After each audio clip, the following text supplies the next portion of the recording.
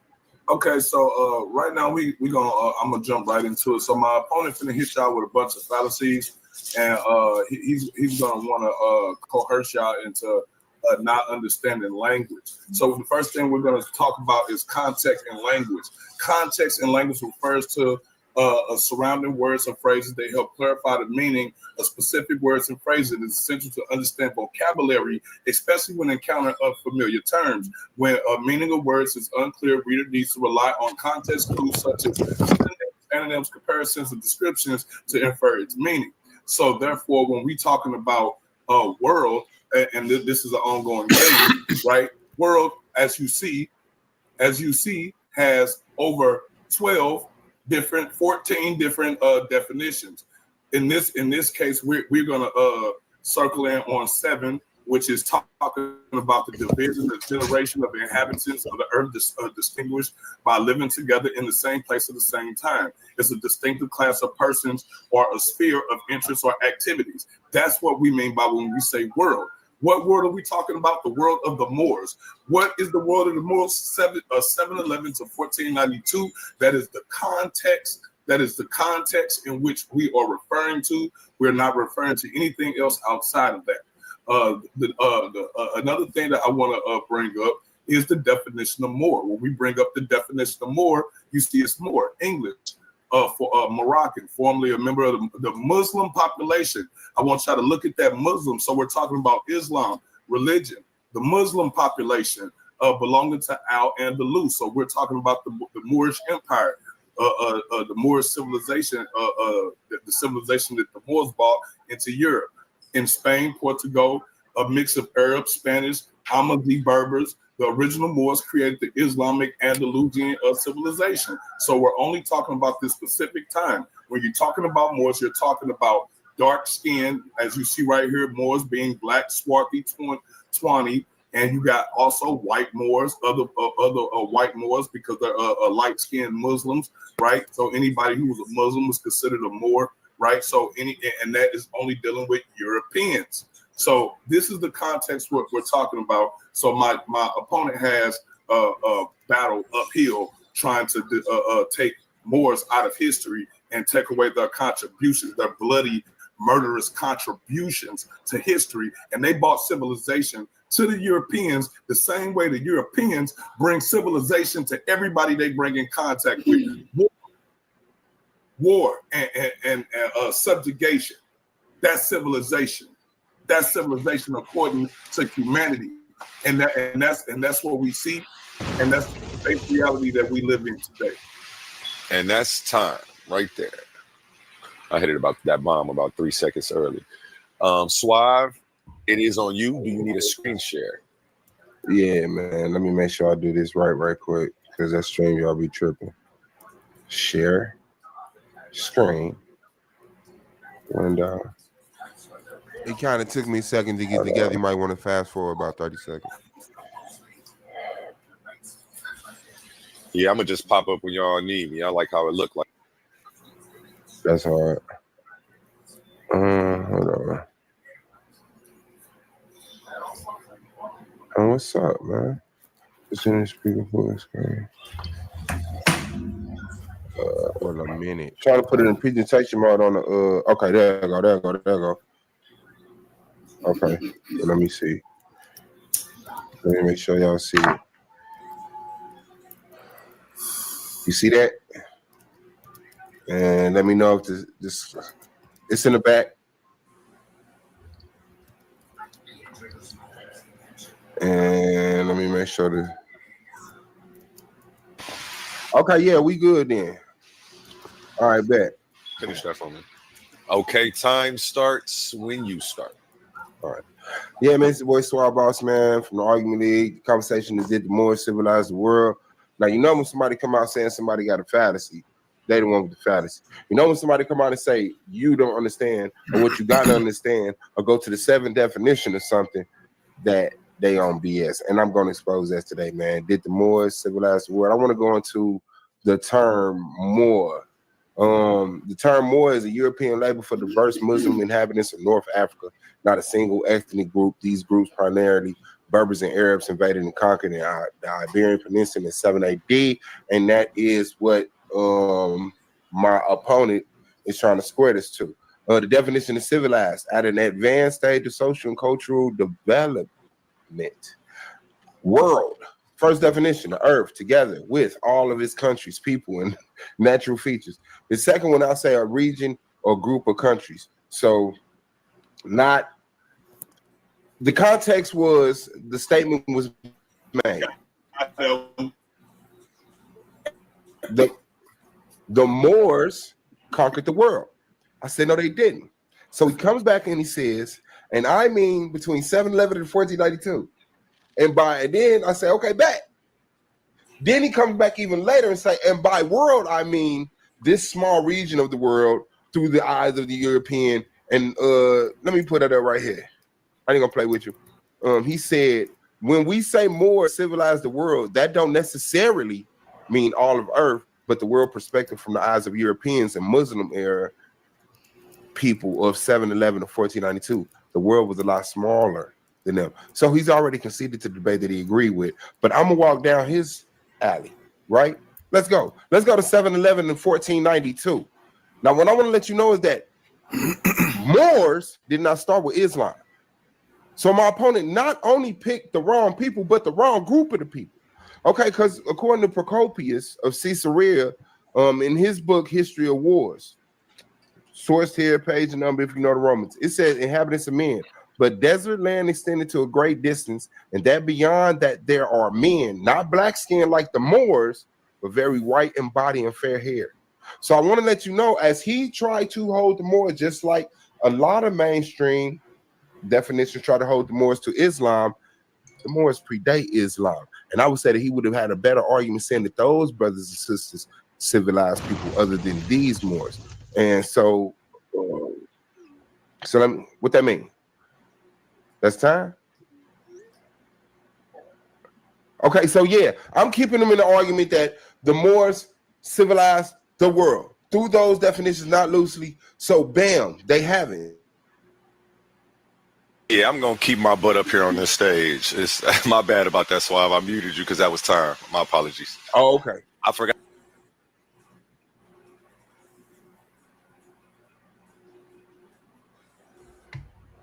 That's the opening. Okay, so we showed the definitions. If y'all can hear me, mic check, but we showed the definitions. Now, like I said, how the debate jumped off, he made the statement, the more civilized the world. He was trying to defend one of his Moorish friends, 2025 Moors. Check that out. And I was like, no, they didn't. And he was like, yes, they did. I said, let's debate that. Bet.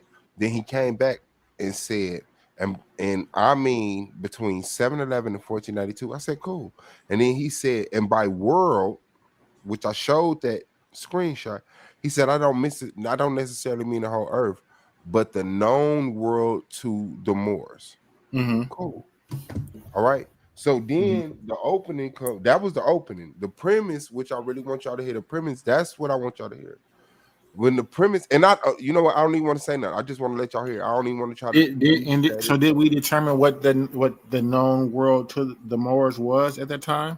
Yes, between 711 Okay. Yes, between 711 and 1492, the world that the Moors knew about. So the Moors at that time, well, at that time, there were plenty world maps, right? We even have the Piri Reis map, right? And so now, what we got to admit that the Moors know more of the world than just medieval Spain. They know about Africa. They know about the rest of Europe. They know about India. They know about Asia. And so that So they is the would know world. about Asia, Africa, and Europe, but that would be just through the trade routes of the Umayyad, right? It would be Not just whatever. through the trade routes, but that is the, I guess, if I had to glorify the trades route, that would be the spine in which they knew it. But there was many ways that people knew about these areas. But yes, but remember, Anu Kakarot is trying to say he's only talking about Spain, which is not the known world. Like we're already in North Africa, Morocco. They already know about Egypt. They know about Ethiopia. They know about Ghana, right? Agreed. They know about Asia. Agreed. They know about Europe. Agreed. And so, like I said, he put his foot in the mouth, put his foot in his mouth, and then he came back and tried to fallacy his way out. I mean, I don't want let it speak for itself. Play the premise round, please, and give me your honest opinion, because I just want to debate. I don't want to be on no whole shit. You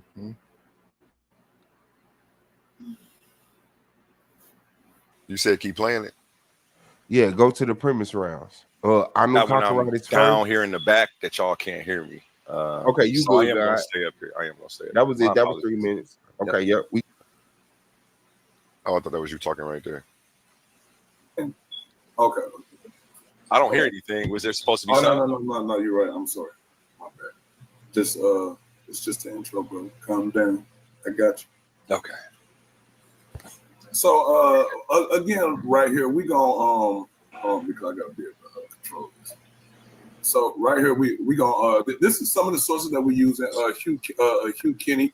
Y'all can go look up some of his books. Again, I'm outlining right here the term Moor is a historical designation used by Europeans to describe the Muslim inhabitants. Again, Muslim inhabitants. So we're not talking about any specific group of people. We're talking about Muslims, people who are designated called Moors by Europeans of the Maghreb, North Africa, and the Iberian Peninsula, Spain, Portugal, Sicily, Malta, during the Middle Ages. Again, it's only talking about a specific time. That's why they keep saying Middle Ages. It's the reason why they keep saying Iberian Peninsula and Muslim inhabitants. You're going to keep seeing this. It is important to note that Moor is not a specific anthropological or ethnographic distinction.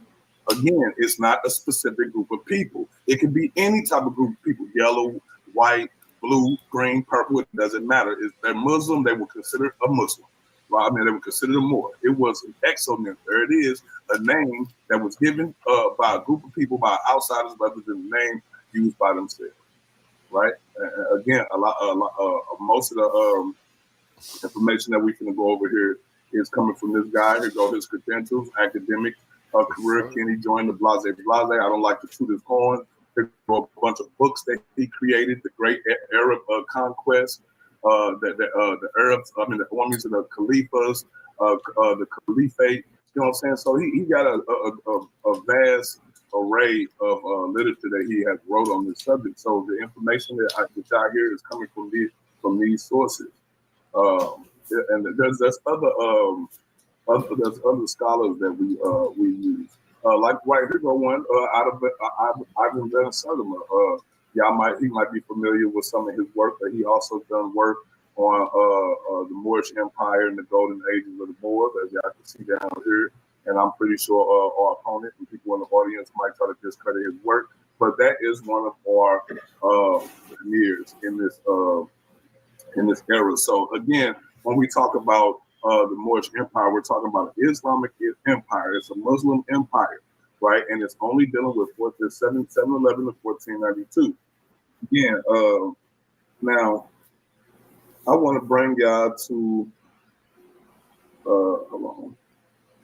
the main event. His name is Tariq Ibn Zayed, right? He's a military success in 711 was not just due to brute force. It was the result of a highly sophisticated combination of diplomacy, psychological warfare, and speed. He faced the Visigoths army. I don't know if y'all know who they are. It says that vastly outnumbered his own. Estimated range from like 3-1 to 5-1. You know what I'm saying? So he was the underdog in this. Yet he dismantled their kingdom in a single campaign before mobilizing his army. Tariq secured critical intelligence and logistical support through an unlikely alliance. Before mobilizing his army, though, Tariq secured critical intelligence and logistical support through an unlikely source. Tariq allied with Count Julian, the Visigoth governor of Ceuta. It says Julian held a grudge with King Roger. I don't know if y'all know who that is, but he raped Julian's daughter, right? This alliance gave Tariq the transport, and Julian provided merchant vessels to cross the Straits of Gibraltar. I don't know if y'all know what that is, but we're going to get into that. It says disguising the invasion forces of a series of routine commercial crossings, so not to alert the Visigoth coastal water. So you know what I'm saying? They straight doing some old cloak and dagger, you know what I'm saying? Black Ops type stuff right here. You know what I'm saying? Military intelligence strategy. The intel Tariq received detailed maps of the Iberian terrain, information on the political fractures, structures within the Visigoth royal court. The probing raids a year before the main invasion in 710 AD, a smaller reconnaissance force led by Tariq Ibn Malouk was sent to Tarifa. This confirmed that the coastal defenses were weak and the population was not hostile. So again, when this guy went into there, he dismantled the entire political state. You understand what I'm saying? He seized the high ground instead of landing in the low port, which were undefended. And he landed at the defensive rocky promontory at the Kelp. It says they later renamed Jabal Tariq or Gibraltar, right? So you're talking about the Straits of Gibraltar that's named after Jabal Tariq, right? He's a Berber energy. 6 minutes. So again, it wasn't just psychological warfare that he used. You understand? So when we really start looking into this, we have to let us dispense with a polite, sanitized history that paints the events of 7/11 as a mere invasion. To call Tariq Ibn an invader is to misunderstand the trajectory of human progress. You understand? When we say progress, we're talking about civilization. The arrival of Tariq and the Berber lions on the shores of Spain was not calamity for Europe. It was a rescue mission. When Tariq Ibn crossed the Straits of Gibraltar, he did not step into a paradise. He stepped into a rotten corpses of the kingdom. The Visigoth Spain was a cesspool and a dynastic infighting of corruption and intellectual squalor. The ruling elites gorged themselves while the peasantry starved. The Jewish population faced brutal systematic persecution, and Europe was asleep, suffocating in the filth of the so-called Dark Ages. It required the shock to wake it up. It required the superior mind of Tariq, the audacity of this genius, looking at the sheer military brilliance displayed. Any lesser commander would have looked at the number 7,000 infantry against the Visigoth fort of nearly 30,000. They would have turned back, but not Tariq. He stood on business. You know what I'm saying? So when we talk about this, Tariq Ibn did not conquer territory. He conquered ignorance. He paved the way for planting crops Europe has never seen before. Oranges, sugars, cottons, all different types of things, right? You see what I'm saying? He planted ideas that would eventually spark the Renaissance, the European Renaissance. Now, I want to keep this in mind. If it was not for the 7-11 Moors, there would never have been African Americans, because there would have never had been a slave trade. Never been a slave trade. They never would have found their way over to the Americas. Never would have found their way here. You understand what I'm saying? That was all due to the Moors. All of the treachery that the Moors were doing backstabbing their own people, coming into Africa, back and forth into Africa, selling people out. That was the Moors. That was some of the great, terrible things that they did, but they also did a lot of beautiful things, and they brought civilization to a dying, decrepit people that was on their last legs, the Europeans. And those Europeans turned around and used the knowledge and the wisdom that the Moors brought, and they used that knowledge to civilize the rest of the world, or what they call civilized, which I am calling murderous warfare, is what civilization really is murderous warfare. When you go in and you destroy the cultural inhabitants, and you destroy they natural cultures and traditions. That's what civilization is to Europeans. That's what civilization was to Moors and Arabs, going in and destroying the inhabitants. So this ain't gonna be no pretty picture. We're not gonna sit here and romanticize none of this. Big Berber energy, yes, they were some backstabbing, warmongering ass people. So again, when we talk about if the Moors civilized the world, yes, they did. They civilized the European world. This area of influence, this region, this small group of countries within the Mediterranean, yes, they civilized these people, taught them how to wash their behind, bought soap, toothpaste, bought running water, toilets, bathhouses. They bought high technology. They bought algebra. They bought actual different medical techniques that actually prevented death. They raised the life expectancy in Europe. You know what I'm saying? And this is just us talking about 2 minutes. This is just us talking about what happened in Europe.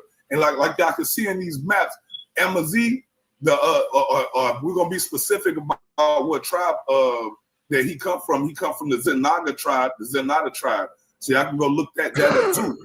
In my next round, I'm gonna get deeper off into some of the more nuances of what the Moors did, and expound on some of the brilliant technologies and innovations that they brought into the world, what we still use today. So I'm gonna bring that to you. And my opponent finna sit here and tell y'all, okay, that ain't got nothing to do with the rest of the world, none of that. Hey, I already pointed out what the region is. That is a world, your own area of influence. Just like the fish world ain't the same as the deer world. Deers and fish don't share the same world. They don't even know about each other.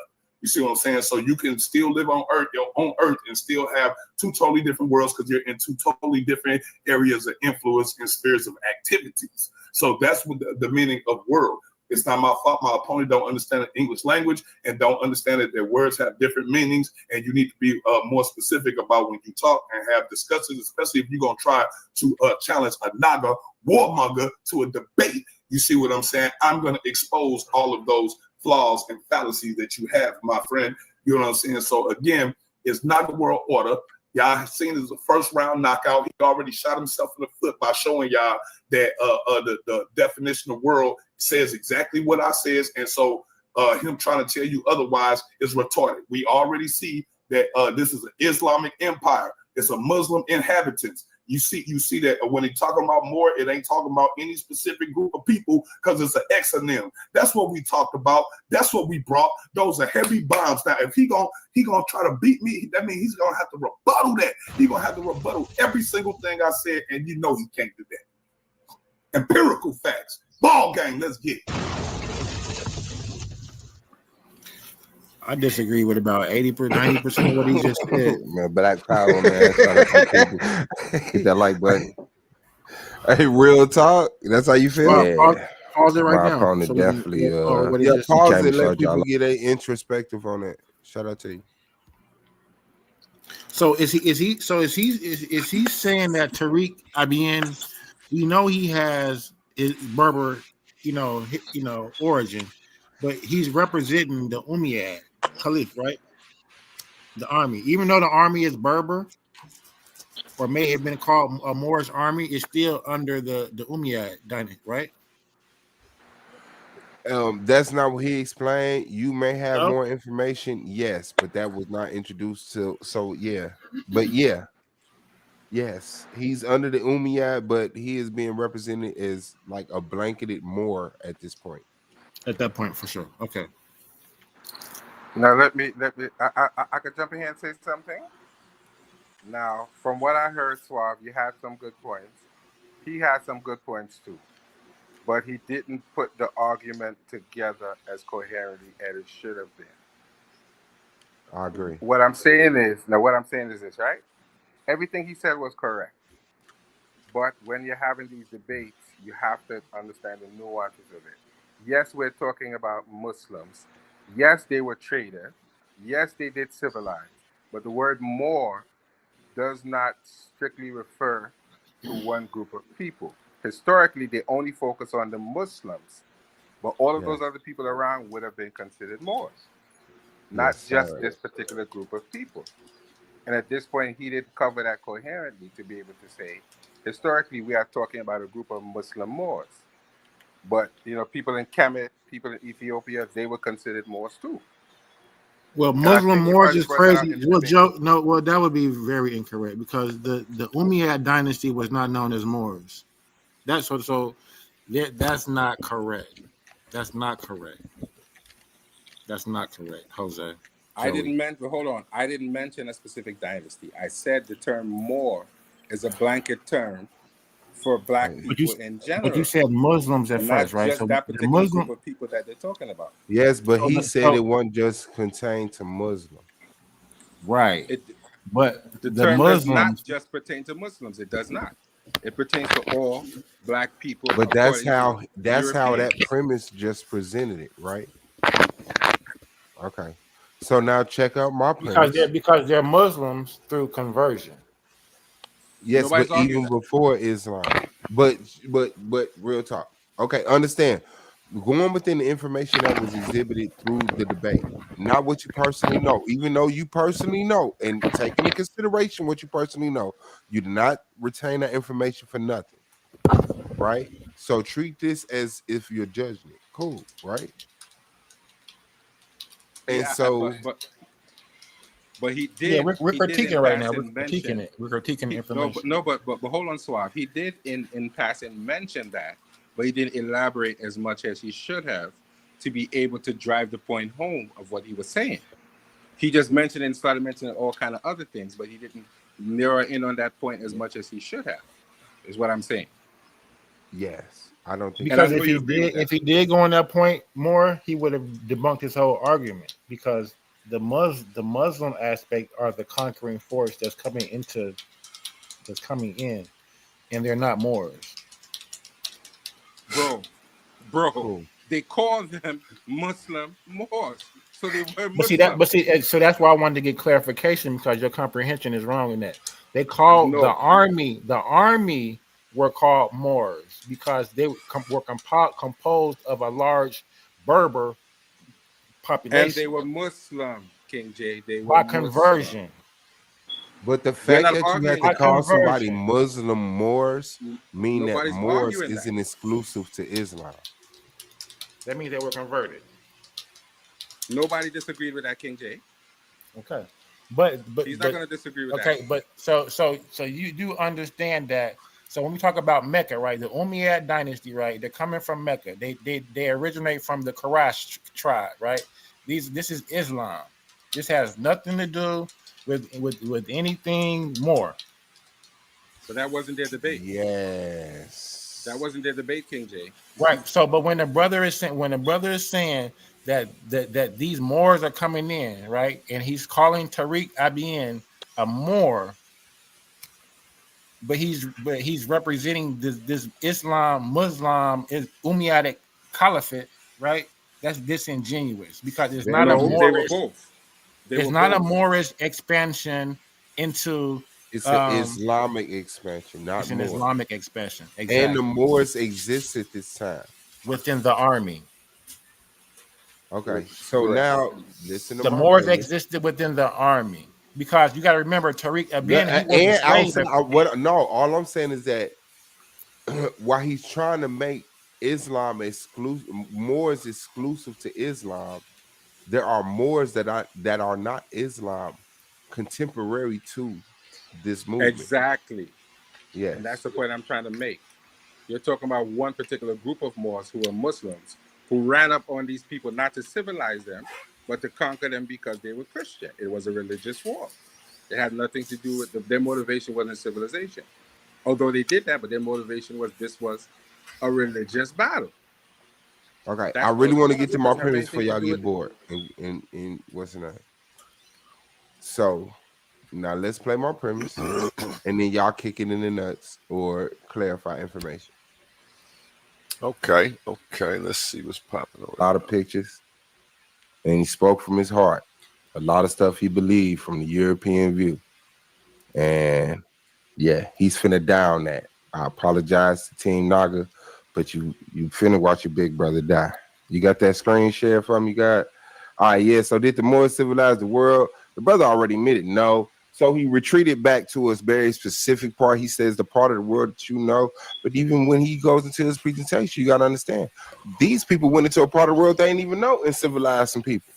Yeah, so he think that civilizing the Europeans is civilizing the world, but I'll get more into that in the rebuttal round. The term Moor is a European label for the diverse Muslim inhabitants. I already showed you that the Moors predate Islam, being recorded by Procopius of Caesarea in his book History of Wars. And so now the definition of civilized have evolved for a term of societies where advanced culture, government, and science to a more complex concept that can include specific characteristics like urbanization, writing, and specialized labor. Now, in the racial hierarchy, the term was used to create a hierarchy of human value where European culture, technology, and social organization were deemed superior and the universal standard for development. It was also used as a justification for colonialism. Labeling other people as uncivilized served to justify colonial rule, enslavement, and the plundering of resources, while presenting these actions as a benevolent mission to bring civilization to inferior races. And now, remember, my opponent says we're talking about the 711 Moors to 1492. But what you got to understand is that civilization was in Africa and the known world before that. Egypt predates that. Let's go into that. And so this is my source. And it says, yes, the Islamic conquest of Egypt occurred in the 7th century, primarily between 639 and 642, under the leadership of Rashidun Caliphate commander Amir ibn al-As. The conquest was made possible by the weakness of the ruling Byzantine Empire and was a key part of the rapid expansion of the early Muslim empire, not the Moorish empire. Okay, so this is my source, and I would like to go into my point. Bilal ibn Rabah al-Habashi was an Abyssinian, Ethiopian, Eritrean descent and is revered as one of the earliest converts to Islam. Now, peep that. This is one of the first African people to say, yes, Arab, I will be Muslim. And the first person of African ancestry to become Muslim. Born into slavery in Mecca around 580 CE. Listen to this. His mother, her mama, was an Abyssinian princess who had been captured and enslaved. An Abyssinian princess, meaning they had civilization already before Islam even came to the area, who had been captured and enslaved. Bilal became one of the very first people to accept the message of Prophet Muhammad. Now, let me introduce you to this brother, Umayyah ibn Khalif ibn Wahab ibn Hadafa ibn Juma al-Jumahi. I hate him now. Was an Arab slave master, and the chieftain of the Banu Juma of the Quraysh in the 7th century. He was one of the chief opponents against the Muslim-led Muhammad. So when Islam came into these Arab territories, there were Arabs saying, we're not going. We don't need that. Of course, they either lost, got swept under some rug, or converted.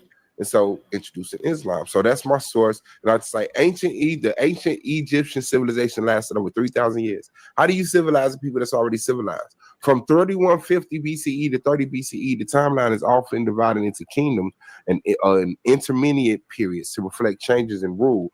Here's a brief overview of some of those periods. Let's go.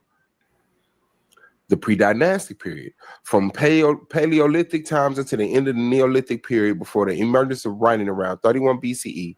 During this time, Egyptians developed complex beliefs about death and the afterlife. And you don't get a complex theory about death and the afterlife and you're studying death. You don't study death unless you're dying.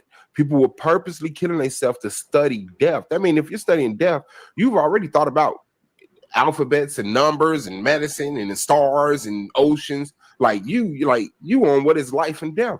The archaic and early dynastic period following the unification of Upper and Lower Egypt around 31 BCE.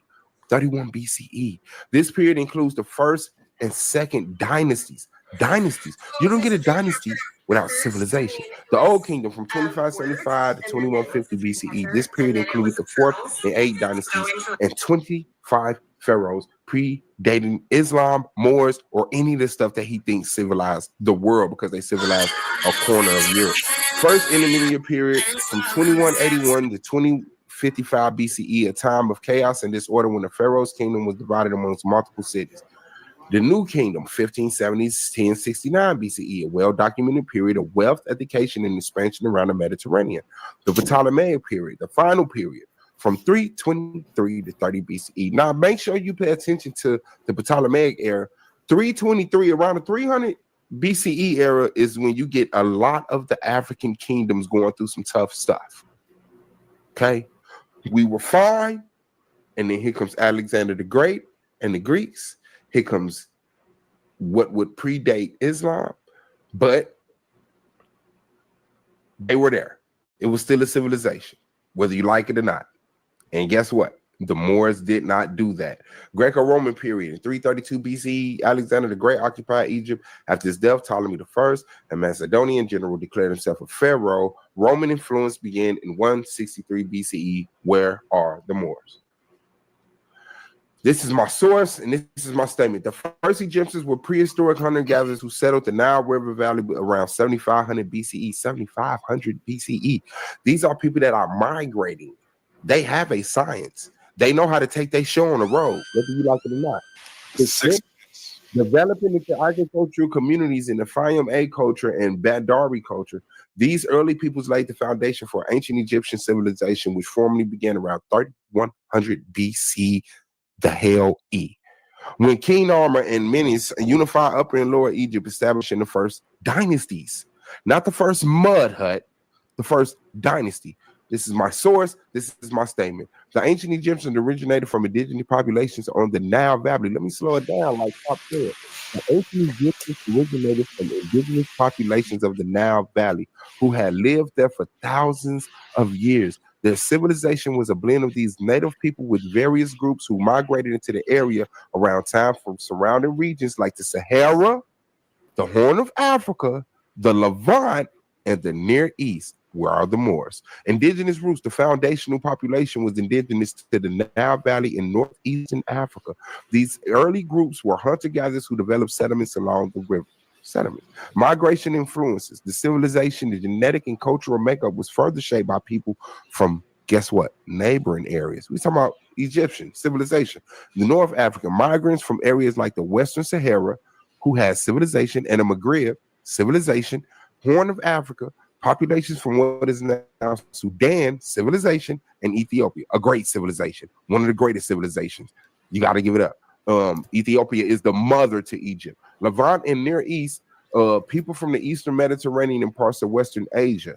Did the Moors civilize that? Who brought domesticated plants and animals like wheat, barley, and goats. Civilization.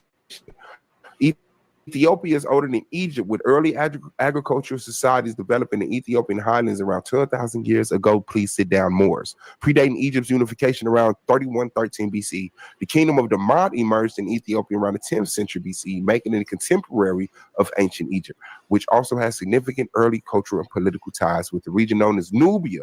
Shout out to Nubia, a great civilization way before the Moors. Early agriculture, the first agricultural societies in Africa emerged in the Ethiopian highlands after the last ice age ended. Shout out to the Younger Dryas around 12,000 years ago. Not the Moors. You were not there. The kingdom of Damat, the first known Ethiopian kingdom, Damat, arose around the 10th century BCE. You were not there. Moors, sit down. In what is now the Tigray region, and coexisted with the ancient Egypt and Nubia, a civilization that was sometimes referred to as Kush. Shout out to Kush by the ancient Egyptians. And I would say the Pan-Nile Valley culture, modern scholarship recognizes a single interconnected complex cultural complex across the Nile Valley, linking Egypt, Nubia, and Ethiopia. That's civilization. Moors still ain't did that, rather than viewing them as entirely separate. Kushite dynasty, the Kushite dynasty, also known as the 24th dynasty of Egypt, ruled Egypt from Nubia between 754 and 656 BCE. Sit down, Moors. You were not there when civilization was being constructed. And it's sometimes called the Ethiopian dynasty, underscoring the historical links between regions. The kingdom of Kush, a powerful Nubian kingdom that existed for over 1,000 years. No Moors, no Islam. Beginning around the second millennium BCE, it was a major center for gold, ivory, and iron trade and famously conquered Egypt. They conquered Egypt to rule as the 25th dynasty. Not the Moors. The Moors never were in Egypt. Earlier Nubian kingdoms, before the height of Kush, various Nubian groups coexisted and were eventually consolidated under a single ruler around 1650 BCE. No Moors, no Muslims, no Ibns, no nothing. With Kush emerging as the dominant kingdom in Upper Nubia, the Bantu migration started in the third millennium BCE. You were not there, Moor. You were not there, Allah. You were not there, Muhammad. The Bantu-speaking people migrated across Africa, forming the foundation. 2 minutes foundation. 1 minute. Okay. 150. 150 for many sub-Saharan civilizations that developed agriculture and built complex societies long before later kingdoms rose to prominence. This is my source. This is my statement. There's no historical evidence of Moors in ancient or medieval Egypt. The term Moor was used by Europeans to refer to Muslims from Northwest Africa, specifically to Maghreb, who invaded and ruled parts of the Iberian Peninsula. Therefore, Moors are geographically and historically separate from ancient Egypt. The boy is dead. I've shown you. How can the Moors civilize a people that was already civilized? They went into another civilization and gave them soap and shampoo. They did a lot of stuff that I wish that my opponent would have showed you tonight, but he did not. He just showed you slides, spoke from his heart, and lacked sources, something that he bragged on in the back chat. So I'm going to tell you like this. Did the Moors civilize the world? No, in no shape, form, or fashion. They did not civilize Earth. And then let's take it back into the premise that I was later, but still offered, which I still stand on. No, they didn't even civilize the region that they came up in. They caused disruption like he admitted. They did a lot of horrible things like he admitted. But the fact that you went and took the people that the earth deemed unrighteous and put them in a position to start conquering people, leading us into the transatlantic slave trade, which now you got to hug and act like that's your baby because you want to stand up for the Moors, not even in antiquity, but modernly, which connects you to antiquity. So you got to stand on this too. You tried to run a 7-Eleven, and those were the worst Moors ever. Moors existed before Islam. So I'm gonna tell you like this. Take what you take, Black Power. Okay. About time. Now y'all finna see how a real debater gets down, right? You need a screen share? Pause. Now let's stop and go over your shit.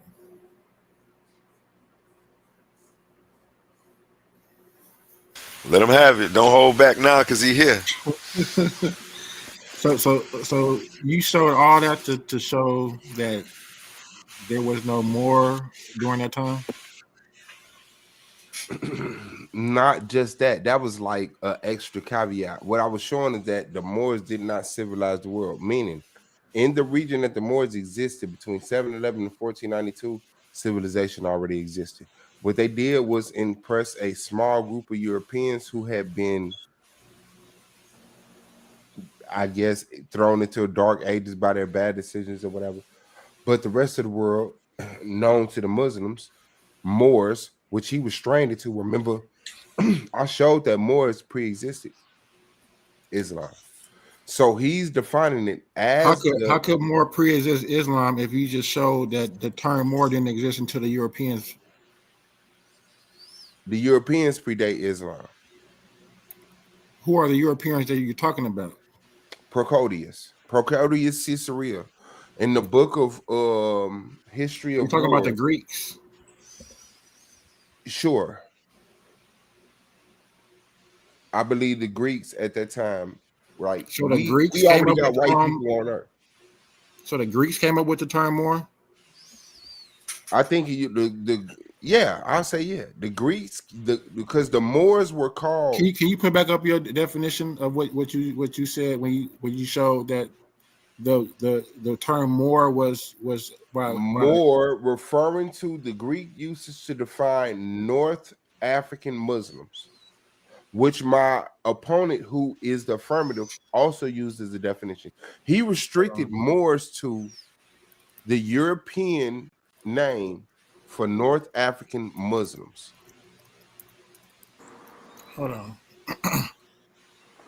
Not suave. I like that presentation. It was clear and concise, and I understand where you're going. But since I tend to have these arguments a lot on YouTube and I'm not a debater, I would have just framed the argument differently. But I see where you were going, and I'm not against what you're saying. Because in this context, we are only referring to North African Muslims. So I'm with you on your premise, but I just would have framed it differently and used different sources. But I see where you was going, and I'm with you. I'm with you on this one. Understood. I'm good with Thank what you put forth to prove your premise. But once again, we have these arguments all the time. So I might have framed it differently outside of debating because I'm not a debater. I think that for me, perhaps you could have tied it. You could have tied Kemet and North Africa together a little bit more, and with the Moors and the terms and different things. But for the debate, you did what you were supposed to do. You Appreciate framed it. your argument properly to say this is a civilization that existed before, and the term that we and the particular people that we're talking about don't have that historical connection to these particular people in that way. I'm sure outside of it, you could have framed the argument differently to tie in the terms and different things. I know you could have done that, but that wasn't for the debate. Appreciate that. I'm with you with exactly what you said. That was a good Yes. argument for a debate. And to bring context to it, like in real life, right? Like we're real people. Like I said, we were having a back chat conversation and he made the statement, the Moors civilized the world. And I said, no, they didn't. He said, yeah, they did. I said, let's debate it. And then he came back later and said, I'm talking about between 711 and 1492. I said, cool. Then he came back later and said, and by world, I mean the known world to the European and Moors at the time between 711 and 1492. So he already conceded to the debate that they civilized the world. So now I'm dancing within his paradigm. Did the Moors civilize their known world, right? Cool. And so that's just to add context to maybe a lot of the looseness that was going on. So yeah, but did you That's get not even clarification? Morris terror. So my thing is the premise to me is even faulty is incorrect from the beginning. I will make the argument that the Umayyad Caliph, right? That's who controls all of this land. Yes. It controls Egypt at this time too, right? North Africa, all of that. That's Arab. That's Arab. That's not nothing Moorish, That's right? not Moorish. Yeah. So that Umayyad Caliphate is not Moorish. Now they have when we talk about the expansion, the Arab expansion into West Africa or the areas, they have a what you would call by these European a Moorish army. They have Moors within the army, but it's still they are still under the Arabic Umayyad Caliph. Even when they go into Andalus, them going into Andalus is just one of the caliphs running away from the who did they fight? The Sabians. They lose the war to 750. They're not Moors. So why are you saying that? It's a faulty premise. So Tarib Abian was a slave. He is a Berber slave. Yeah, he was a privileged slave. He just so happens to be in the Umayyad army. It's not a Moorish expansion into West Africa. It's an Arabic expansion into West Africa. Understood. And that's and if you paid attention to the premise, I explained that and I showed how the statement, the more civilized the world, is an antiquated statement. We were impressed with it before, but now that we know what we know, I can't say because I was African American that grew up in America and somehow the history of the Moors were praised by a certain group of Europeans. Now I'm not letting that slide when you're saying we civilized the world. No, you did it. They didn't. They didn't because during that time, most of the people who would be considered Moors were Berbers. Berbers are just damn near at some point were called barbarians. Those were the ones who didn't have that lacked the knowledge. The Berbers. No, not now, King J. I understand what you're saying, but the word Berber is a word that comes from, once again, the Greeks and the Romans, and anyone who was not a Greek or a Roman was considered a barbarian. So it has nothing to do with their level of knowledge. They're just simply saying these niggas, not us, so they just barbarians. That has nothing to do with the indigenous people and their word. They're accepting it now, but the word doesn't come from them. So that is Well, an unfair argument. that Umayyad Caliph, they weren't considered Berbers; they were Arabs, But guess what? When you look at the and definition they were of the Moors, ruling party. but They guess had what? When you look at, they were the ones who would have came in with the technology, but King J, with guess the what? mathematics. The Berbers But didn't guess have what? math. But guess what? When you look up the definition of Moors, it includes North Africans and Arab Muslims too. Historically, you can look up the definition and see Arab Muslims being considered Moors as well. Arab Muslims were considered, based upon them being in the army.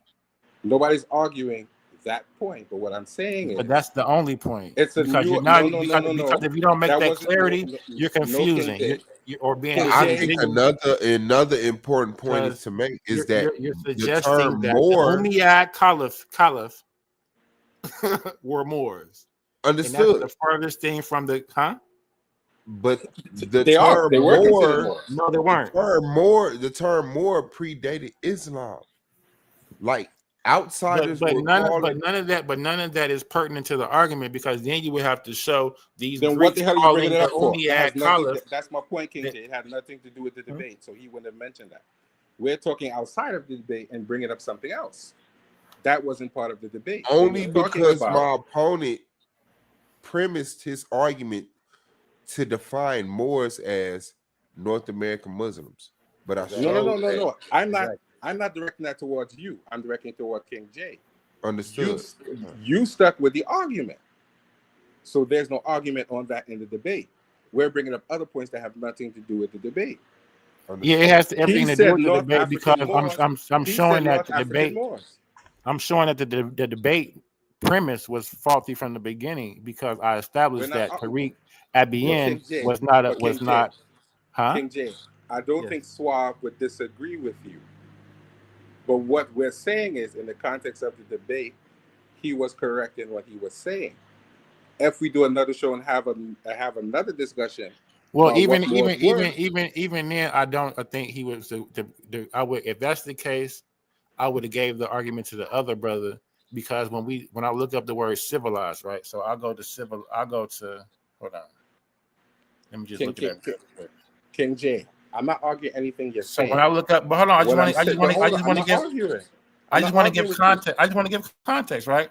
So when we talk about civilizations, right, it says urban cities, urban center cities, organized government, it can labor, record keeping, writing, infrastructure, archaeology. That's what a civilization, So Berbers. So to suggest that a Berber tribes are that's incorrect. That's not what the Moors they didn't have that.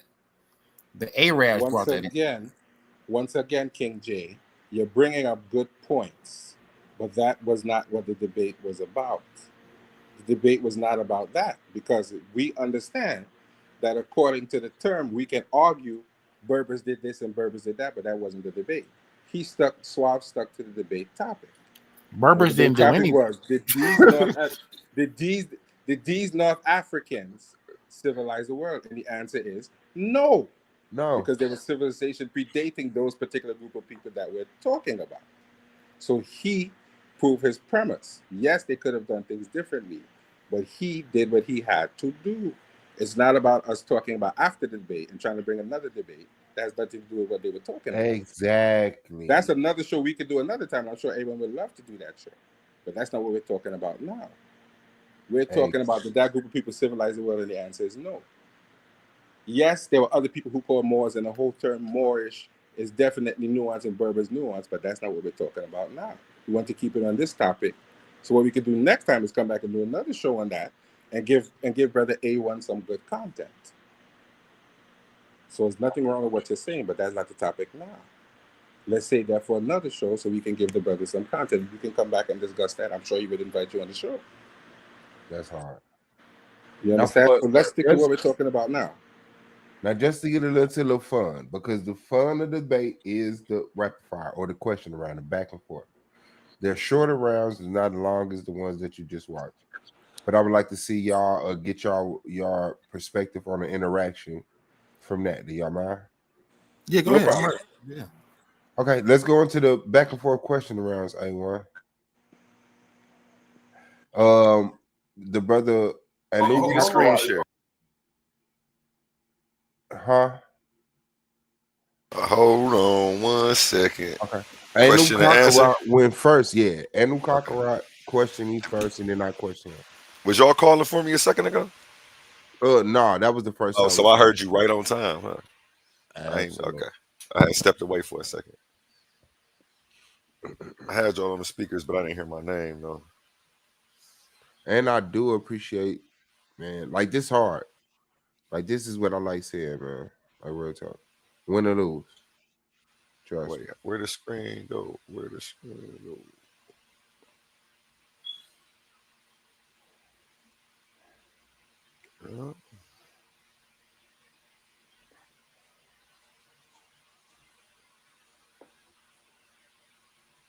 Hold on, because first I hate that I have to use my Q&A, right? Your time though. You gonna have to. Yeah. Predate Islam, but way before that.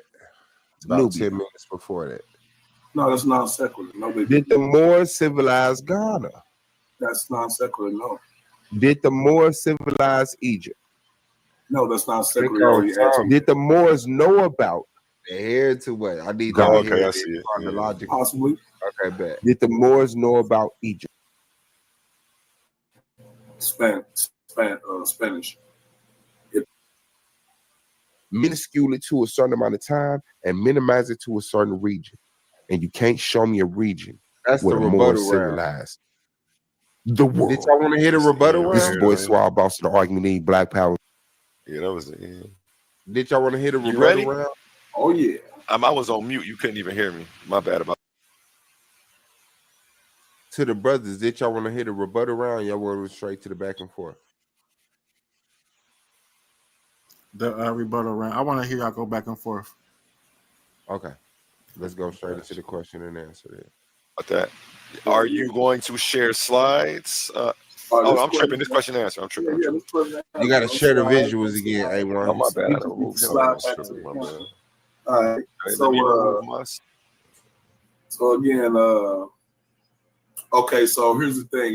You keep saying that they didn't have nothing that nobody respects. So can you explain to me why do they still have Moorish language floating around in Spanish if they don't have nothing that anybody want or didn't have any influence on anybody? Why is there still Moorish? You can still detect Moorish language all throughout Spanish.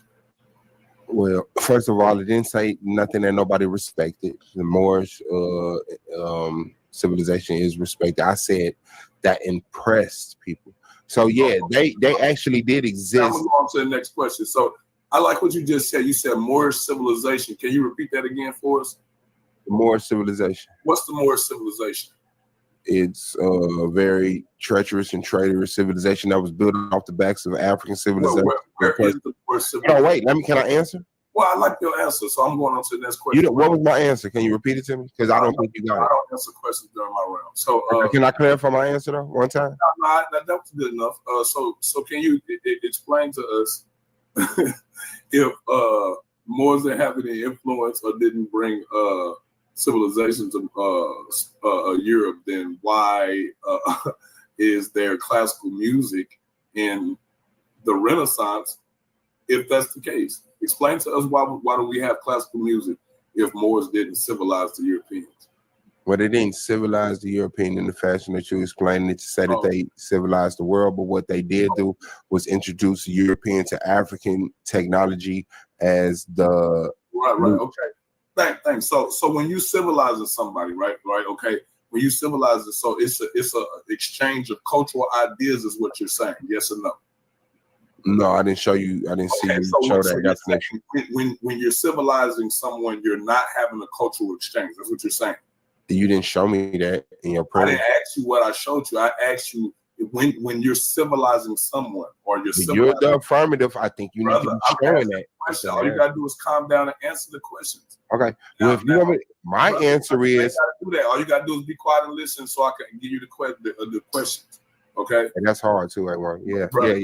Brother, just have some decorum, because you messing up my time, and every time you do that, we're You're panicking. Ask your question. Okay, so again, if the Moors did not civilize the world, right, then why do we have a Barbary Treaty? Why is there a Barbary Treaty if they didn't civilize the world? Man, can you explain that? Because the Barbary Treaty being represented in the fashion that it is does not equate to more civilizing the world. Is Mansa Musa a Moor?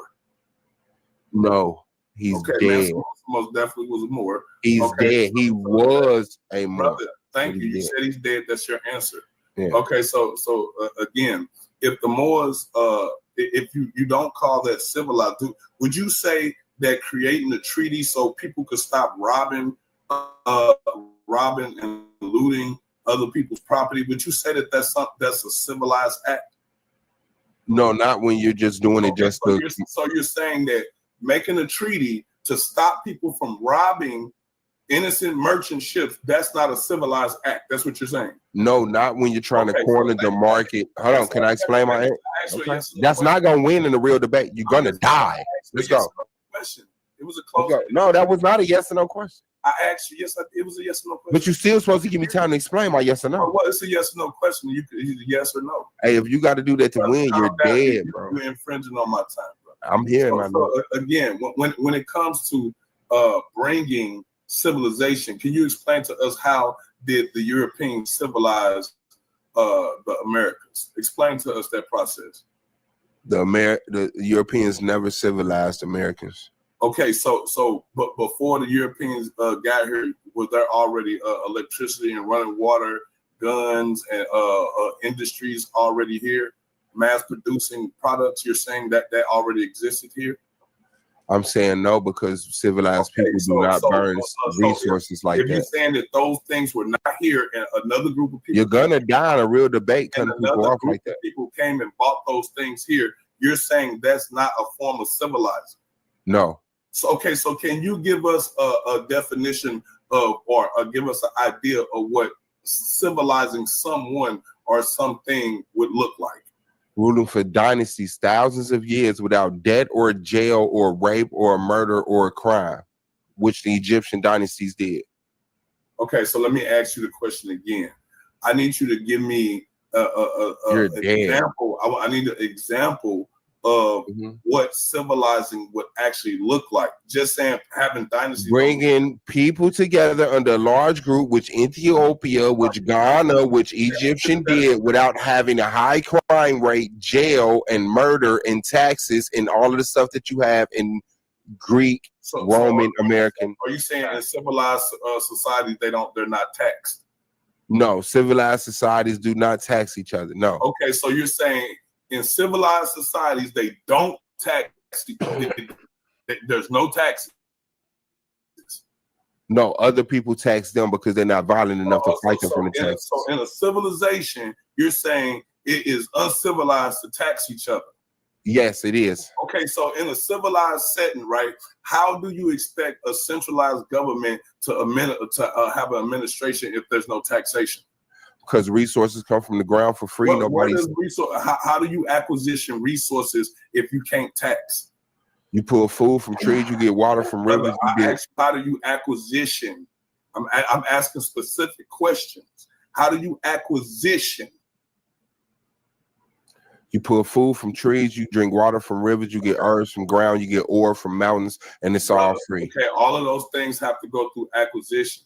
I don't know if you know what that is, but those things have to go through acquisition. And that is done through a government. Those government has to go through and government doesn't mean civilized. Bro, I never said government means civilized, but most civilized societies have government. So are you saying that having a organized society is not a precursor to civilization? Not if the precursor doesn't make it to civilization. So having organized societies. What, you reading my mind or something? You reading my mind? Why you don't want my answer to get out? No, you're saying no. And I mean, like, I mean, what are you? I'm saying more than no, but it's okay. If this is how you handle your round, cool. Brother, look, you're saying that having organized groups of people is not precursors to civilization. I get it. So you have a looser idea of what the process of civilization is. Like, I don't know when you civilizing something or someone is the same process that you would go. Well, you should have showed that in your premises instead of asking me, because I'm going to define it how I want to define it, because you never set the definition for it. Ask you another question. You're not supposed to be talking unless I ask you a question. Calm down. Now, again, when you say that you don't need groups or organized groups of people in order to have a civilization, can you name a civilization that exists that does not have organized groups? I never said that. You're a bum. You're a bum for saying that. I never said that. I accept the ad-homs. I said government does not mean civilization, and you agreed. Okay, so can you? I said that civilization is bringing a group of people together without having crime and jail. You heard me say that, but then you tried to paint me as saying that. Brother, yeah, go ahead. Brother, calm Try again. You got a minute 39 seconds. Can you give us an example of a civilization without a government?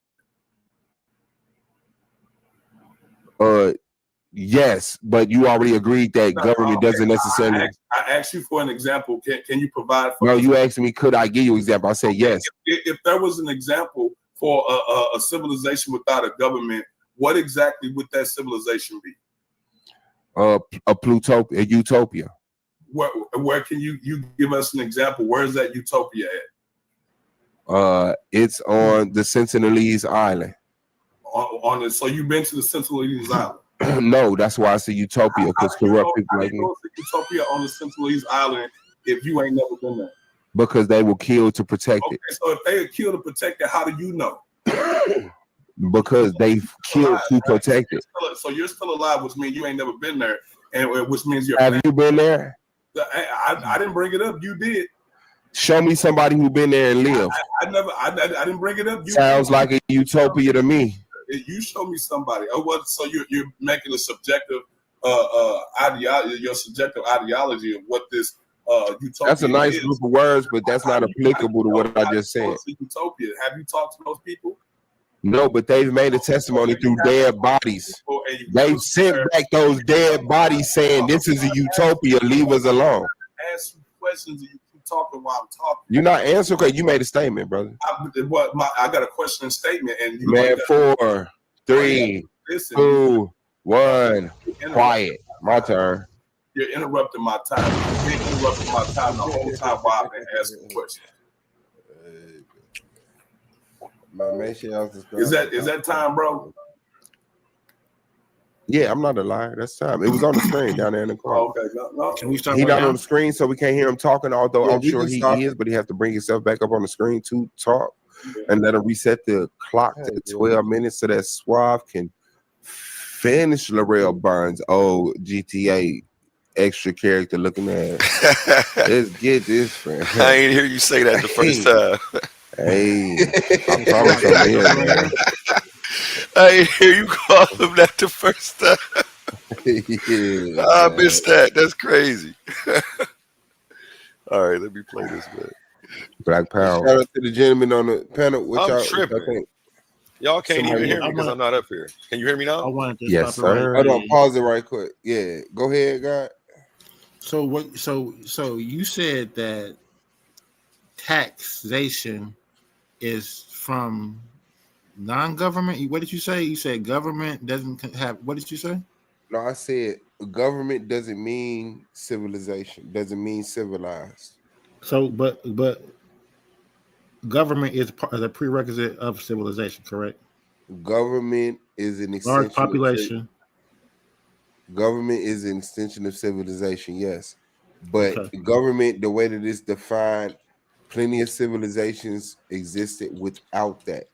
There was a different order that people will argue is not a government. What government? Because I don't know any. Unless you're talking about, if we're talking about like hunter gatherers, that's not a government. No, the Sentinelese Island.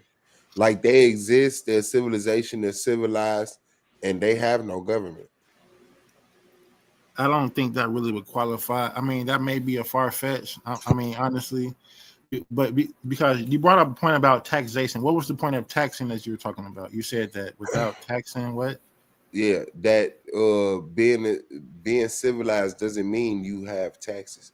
That and I go on to explain this, but Were you saying that taxation wasn't a part of government? no. I was saying that taxation isn't necessary to have a civilization, to be civilized. There was plenty of civilized people who didn't tax their own citizens.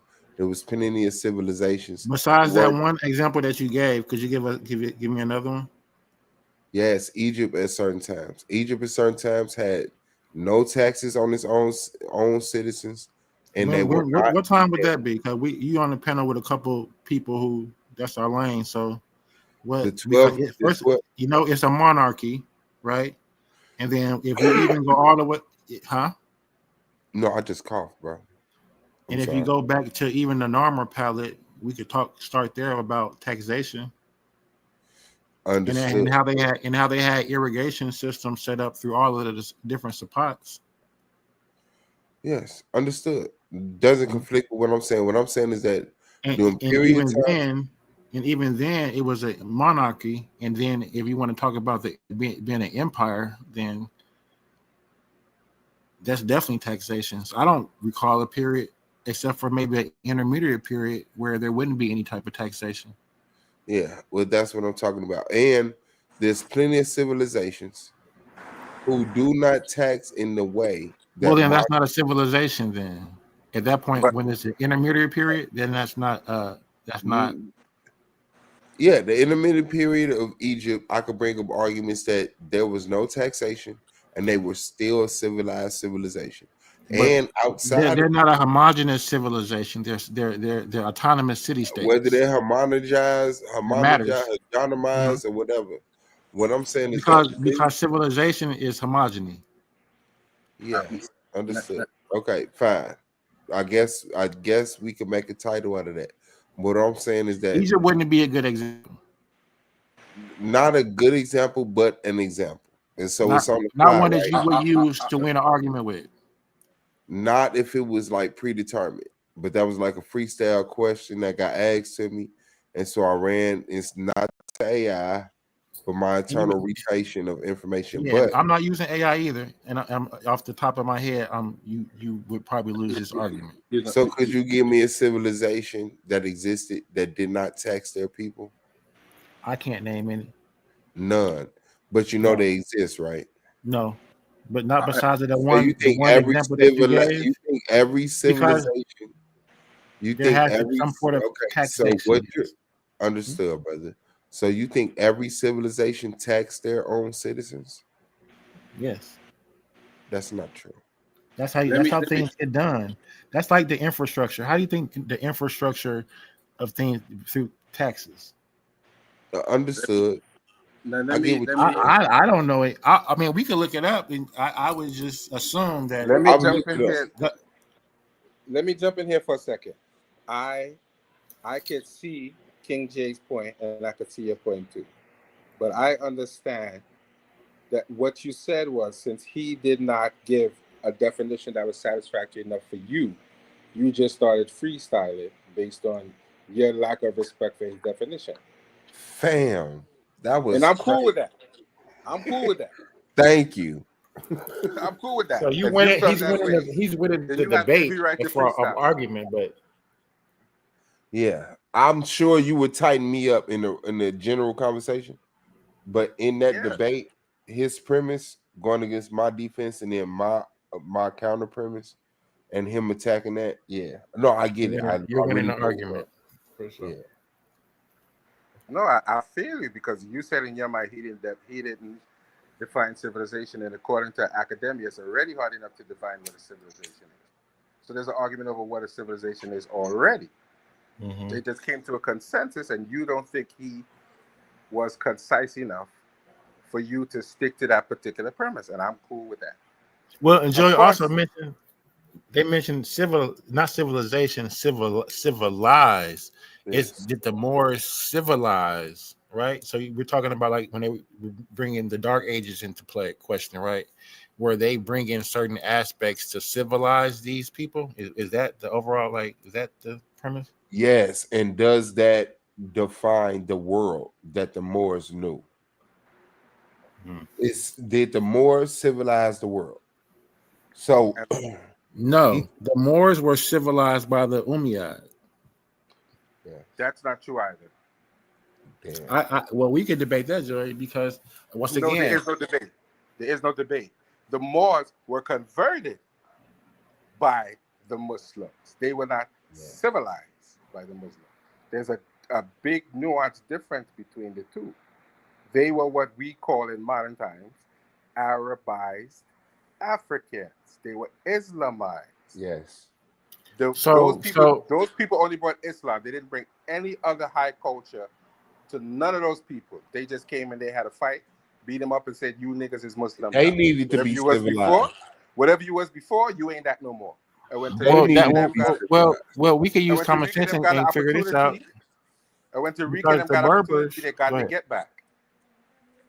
Berber just means barbarian, so that is not so. So that has nothing to do specifically with those particular group of people. They call everybody, but Greeks call everybody barbarians. Arabs, everybody was a damn barbarian. So that doesn't play into the debate, and that's a significant factor. That has nothing to do with the indigenous people, just like we could say more has nothing to do with the indigenous people. But the premise here is those group of people that were known as Moors and Muslims, did they civilize the world? And the answer is no, they did not. There are other groups of African around who did civilize, but we would not consider them historically Moors. Based on academia, we could argue the premise that they might have been, but we're talking about one specific group of Moors. And those But I people didn't definitely think civilize the that world. I think y'all in line with that. The contention here was, does a civilization have to tax its people to be considered a civilization? Well, let's just say this. Idealistically, no, but realistically, yes. Realistically, yes, you have to tax people in real Understood. life. And that's where the lack of clarification of definition came. If you're asking me, a civilized people doesn't tax its own people. I feel like a civilization that taxes its own people is an attempt to be civilized, but the people are paying for it. So it's I'm not totally against what you're saying, but when you go back to ancient Kemet and you talk about taxes and these different things, they had to tax because they were so big. They had to, run the government. It doesn't make them right or wrong, but it took that, and there's a whole nuance to taxes and a whole nother argument we could bring out about what the ancient Egyptians did and was they crazy, and that's a whole nother topic. Understood. But in reality, it takes money to run a civilization. Yeah, I mean, yes, we know that they didn't view, and back then by our standards, that wouldn't be considered an economy. You know, You might lose idea. it. You might have lost that argument right there. So I'll give you a definition I just put up. It says yes. It says taxation or a functional equivalent, like a mandatory tribute or labor, is a universal and essential feature of what is commonly defined as a civilization. Nobody argued that. It says funding public works like taxes in ancient Egypt, for example, funded massive projects like the pyramids, Nobody temples, argued that, irrigation temples that sustains large urban populations. So taxation is a very vital, important to I'm government. I'm going to say it again, King J. We're not arguing what you're saying, but what you're bringing out now was not what Suave thought was brought out during the debate. So he went freestyle based on his lack of respect for the definition.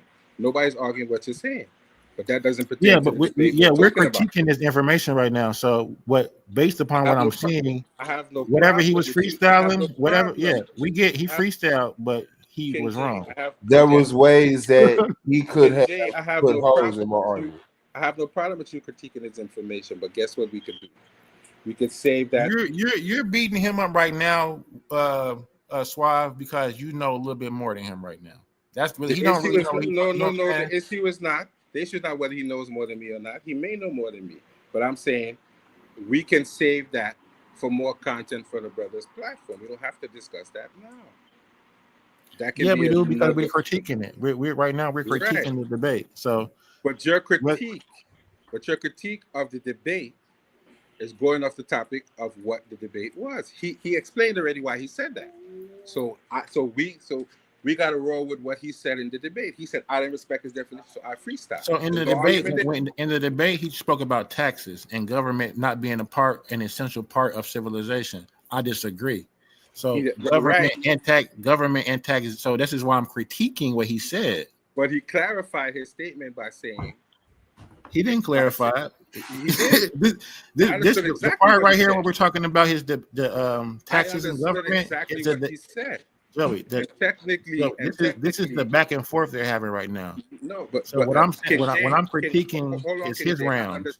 Hold on, I understand your critique, but in reality, you can say that they have governments, and the governments are not civilized. So he is not wrong. Government doesn't mean civilization. It means you have an organized set of rules. That doesn't make you civilized. No, civilization needs government. Government, that's the prerequisite of civilization. Is having the government. I'm not disagreeing with you, but you could separate government. Joey, if you're not agreeing with me, everything you're saying is in disagreement. King James, government is not necessarily part of civilization per se, but to have a civilization, you must have a government. So you can separate. You can have governments who are not considered civilized by certain standards. You have uncivilized people who run governments all the time. Uncivilized and a civilization are two different things. So no, they're not. They go together. They go together because you can't be civilized unless you have civilization. Huh? The two go together. Civilized means someone came and brought their civilization to you, and now you are civilized. Neanderthals would not be considered civilized because they were barbaric, running around bunching people across the head and doing what they wanted to do. That's not civilized behavior. But they could have possibly had a hierarchy and a leadership, but according to modern terms, that's not considered a government. And that's what he's trying to tell you. We're talking about modern terms. That's not government. So when we talk about civilizations, we talk about large populations. Okay. Once again, large populations don't have to be civilized. Hold on, I'll read the definition. Large populations don't have to be civilized. I'll read it. That's what he's telling you. Large populations don't have to be civilized. You could be uncivilized and have a large population. No, you're not. You're taking the argument, the definition of civilization, and you're making it. You're saying, oh, those are components. All those things are prerequisites of what would make a civilization. I'm not arguing that, but people can have one or two of those things and still not be considered civilized. And this is why when we have these arguments, we go through this because people really can't necessarily pin down what civilization means academically. Because there's all type of arguments on which was the first civilization, who was the first civilization. Because scholars are allowed to put in their 2 cents. And this is the problem with having these debates. So it you says can go anywhere you want to go. So it says these are the prerequisites of a civilization. So it says agricultural surplus. The most fundamental prerequisite is the ability to produce a reliable and abundant food supply, typically through advanced agriculture techniques through like irrigation. This surplus allows people to settle permanently in one place. So I would make an argument that with domestication also comes civilization, because people are leaving from a hunter-gatherer type of living to a more sedentary, domesticated type of lifestyle, right? That's when we start seeing civilizations in large urban. So here's another prerequisite: large population centers, cities. The food supply needs to be able to supply the population, right? So here are some key characteristics. specialized workers. You have to have a labor force, right? I'm with you. I'm Labor with you. force. I'm So with all you. these are religion is a prerequisite. I'm with Government. you. It says a formal I'm or with you. organized government is essential for creating and enforcing laws, managing with you, King J. resources, collecting taxes, and organizing large-scale projects in public works and defense. I'm So with for the brother to say that government is not a prerequisite of civilization, and for you to say that is incorrect. And guess what? Based on academia, you could be right, and I could be right. Well, no, based on academia, you're wrong. No, I'm reading academia right now. right, and It doesn't I'm agree not. with what you're saying. I So understand what you're saying. in critiquing the King J, brothers King J, I round. understand what you're saying, but the So fact of in the matter is, I could critiquing, take out. so in Listen to me, critiquing the brothers but listen rounds, to me, King J. King J, when hold he on, hold on, says that government is not a prerequisite of a civilization, then the other brother has the point, not Swab. I'm not. No, because he agreed with me. If you remember when I said it, I said government doesn't mean civilized. He said, And he I'm not said yes. saying that. Government doesn't mean civilized, but And that was my government statement. is see, that's his word. But Government that was does my not mean statement. My statement civilized. was that government does not mean civilized. I didn't It say doesn't. every civilization didn't have a government. I said Okay, well, government it's doesn't mean wordplay because civilized. I would say the same thing. Government does not. I would have said no. Government does not mean civilized. And that's what But I every said. That's the only civilization. statement I said. I didn't take my statement of civilization in relationship to government outside of that stance. Okay. Well, that's the That is what he context. said. That is what he said. He did say that, Government and then he also said, yeah, basically he found the man definition was wild, and it wasn't concise, so he just took it where he wanted to take it. And if that's the case, I'm not against that. I'm with you. I'm with And you. you're still standing on taxation as well, right? You're saying that civilization does not require taxation. What I'm saying is in the context that he put it, he's saying in a utopian world, he doesn't think civilization should have taxes. But in the real world, you must tax people. If you got to build something, what you could do? Build it on dreams? No.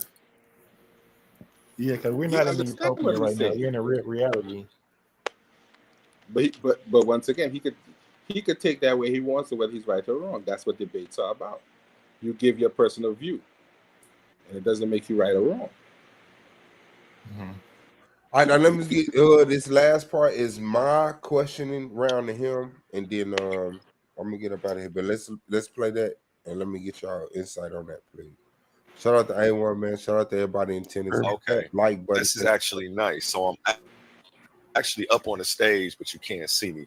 I created this custom layout so I can pop the timer down here. That's hard, man. You always figure it out. Let's get it. 12 minutes. In the middle of all round, I got it right. Okay, and I'm actually going. I think for future debates, I'll be able to set this timer down in the corner while your screen is still sharing. So all the other debates will have this. I just figured it out while y'all were going back and forth.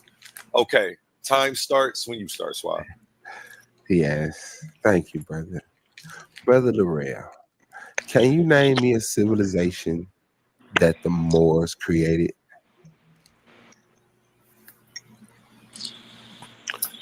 Yeah, sure. Go ahead, give it a try. Well, you asked me, and I said yeah.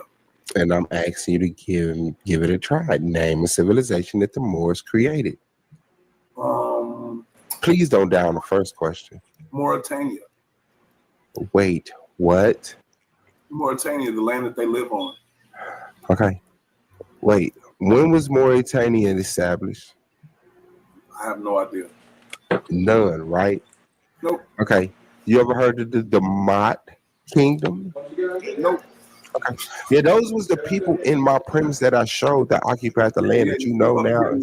Hold on, brother. Wait. Excuse me. I'm setting up my question because you were ignorant of those people, and I'm letting you know those were the people that I showed that occupied the space that Mauritania occupies, that had a great civilization, an empire, civilization, empire. Now, the Berbers and your Moorish people come up out of a people that migrated to there, right?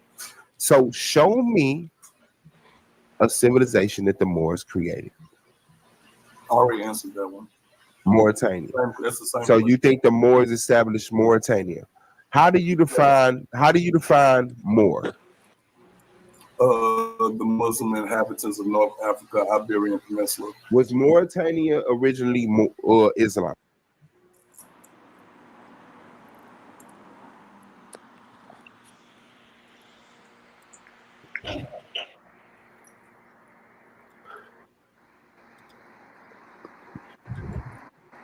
I about to say, what happened? You guys still there? Yeah, we still here. Y'all good? My apologies, I was muted, but there was somebody in the back trying to come up. I'm not familiar with them. Your mic What's is his on, name? Fro. Oh, Fro from Norway. He's from my channel. Okay. Yep, Fro from Norway. He's from my channel. You hear that rain out there? That's Bro Hello. Fro. I'm kidding around. But listen, How I you wanted doing, to say Fro? one thing real quick to the channel guy that runs this Titans debate. If you want to, did you know how to pin those links on the top of that chat room? Yeah, I just pinned it. I usually just post it several times throughout. But Oh, I see. Okay, I didn't know if you my knew how to apologies. pin that. That's okay. Yeah, I just pinned it, the star. Yeah, you right click and then you can choose pin, and then I'm gonna start doing that in the beginning. it's easier to do it. Sometimes they fall off too for some reason, but that's an easy way to do it because it stays there longer. You know. This actually isn't. Well, it's my channel. I have a host who started the show, but he Mhm. dropped. He usually only does it for 2 hours, but it was so Right. jumping. I was on here myself, and I Yeah, told him, "Go Smokey ahead, I'll told us keep about going." you guys. That's how we learned it. So I came over here to visit. Oh man, appreciate Smokey, man. He's Yeah. about to be a judge in the tournament over here. Okay. Yeah. So Yeah, he he's likes gonna be helping to out. debate and stuff, and and do that stuff. So he's Yeah, into man, all that's my guy, man. He's cool Good. as heck. Yeah. So you're welcome to stop over visit the News Unit Network too sometime if you want to. But I was Definitely, just, yeah, I'm still cooking and cleaning and sleeping a little bit too, and talking to my lady and all that. So good to see you guys. All right, I'll go back in the background and listen. That's Fro from my channel. Good to see you guys. Thanks a lot. Appreciate you, News Network, and peace to you, Hello. Fro.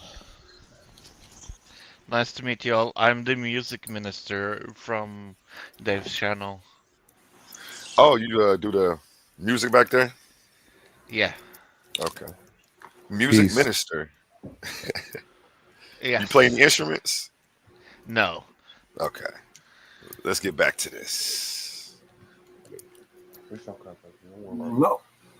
So why would you define the Moors as an Islamic group of people? Would say that Mauritania was founded by the Islamic group of people known as the Moors, brother? Do you know that you just fucking died? I don't even know what the answer. Like, what do you mean? I know, because that's what death feels like. Okay, let me ask you this. Okay, did the Moors civilize Nubia?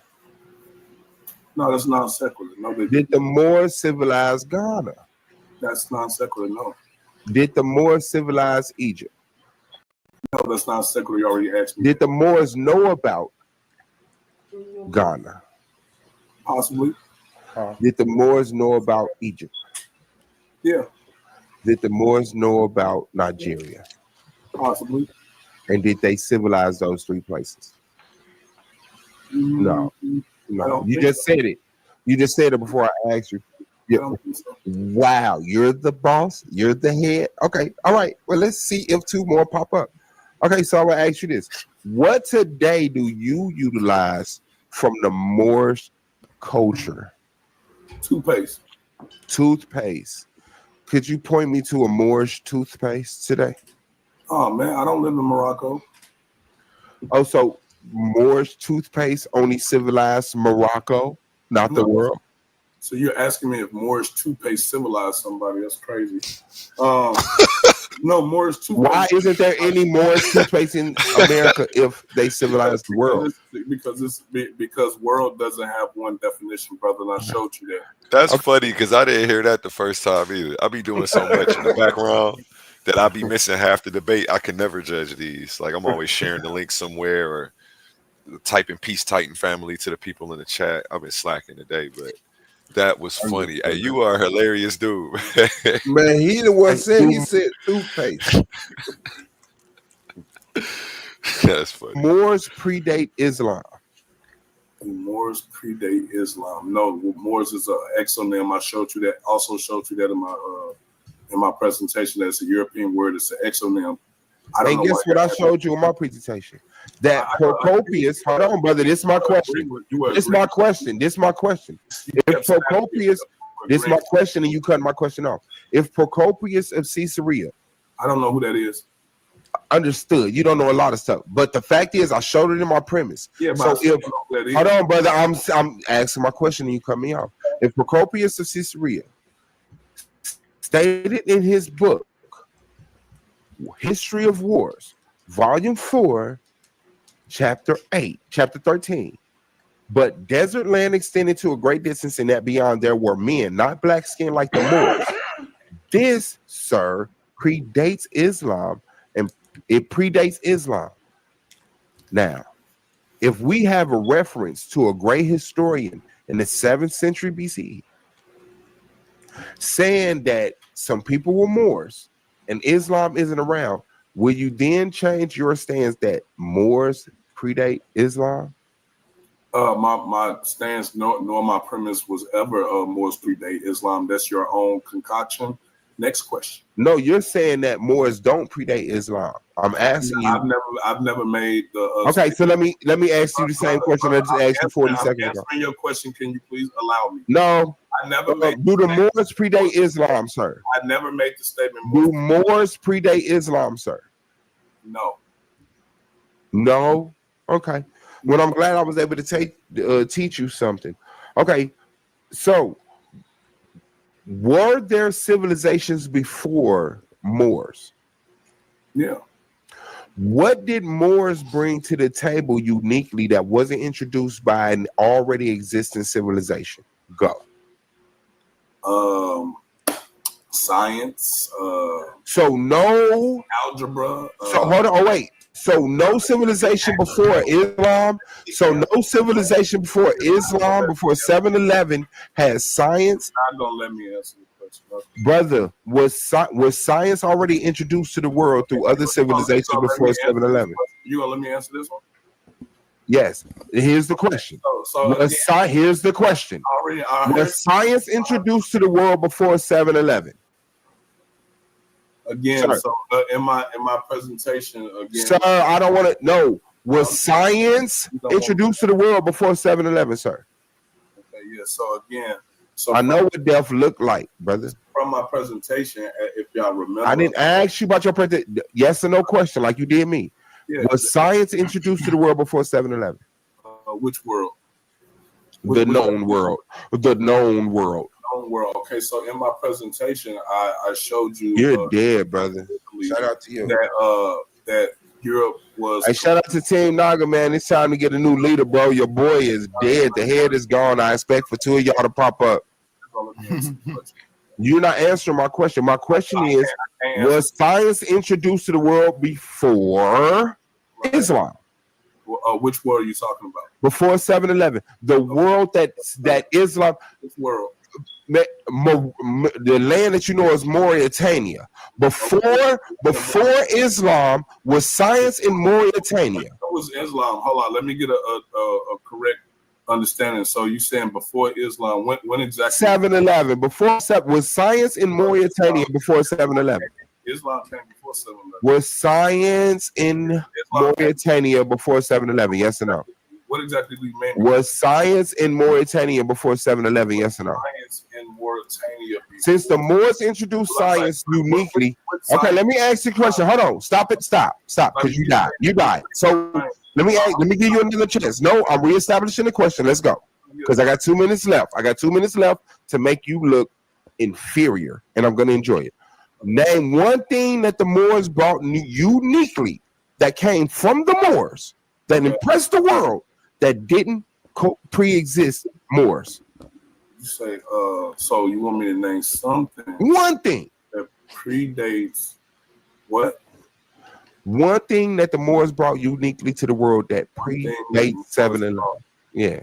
That So you want me to name something that the Moors? Man, just name one thing that the Moors did, fam. What is you doing? They create aqueducts. They created the first aqueduct. So that's a different question. Answer it. I'm not certain. I don't know when aqueducts. That's a no. Name one thing that the Moors did uniquely that impressed the world, sir. Please, other than you just asked me that. Yeah, and answer it because you just died twice on it. Why wouldn't I answer it? Ask it again. Could you please name me one thing that the Moors did uniquely to the earth? I just said aqueducts. Name a dance, a song. A dance. Did they have a song that was unique to the world? I don't know. You didn't do no research for this debate at all. The warmonger. I didn't research dance moves. Okay, brother. So let me just ask you one more time. I got 45 seconds. Name one thing that the Moors brought to this earth that was unique to them that we couldn't find outside of an existing civilization that predates them. Go. I'm you now. You got 35 seconds. Okay. North African DNA. So North African DNA is unique to Moors? Huh? North African DNA is unique to Moors. Yeah, the Berbers, yeah. The Berber genetic marker is unique to one group of Berbers from 711 to 1492. Now you said one group of Berbers. Now you because that's what you said. You said a specific Muslim people from 711 1492. Black Power, you died. Let's go. I died, bro. You still got 5 seconds. Yeah, man, that was it, man. Shout out to the boy I knew Cocker Rap, man. Shout out to A1, man. Shout out to the Coliseum argument. Real talk. Shout out to the Tides Debate League. I don't understand, bro. But maybe I'm retarded. You can't hear your vocals, bro. Have a good day, y'all. I'm gonna head out. I gotta go do some broadcasts and do some other. It's good meeting y'all. We'll stop back again. All right, brother. Appreciate you, man. Shout out to you. Strength to you in real life.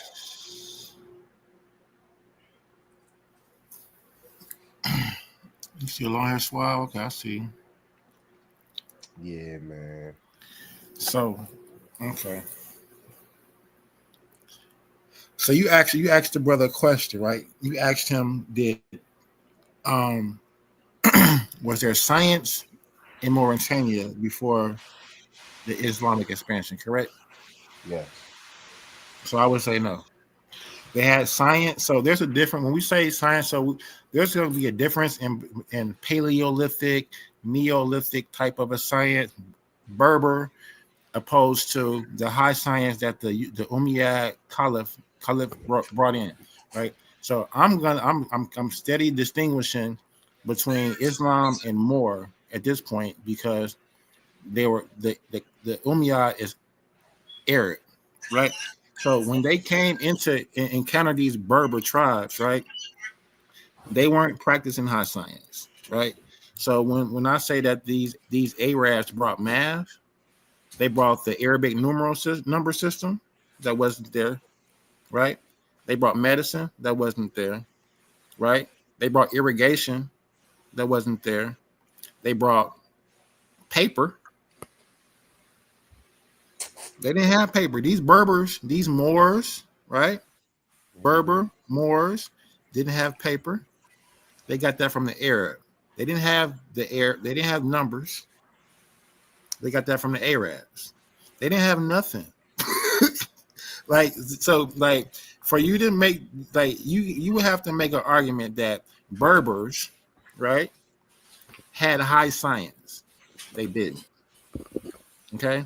They damn near still living a hunter-gatherer type of a lifestyle.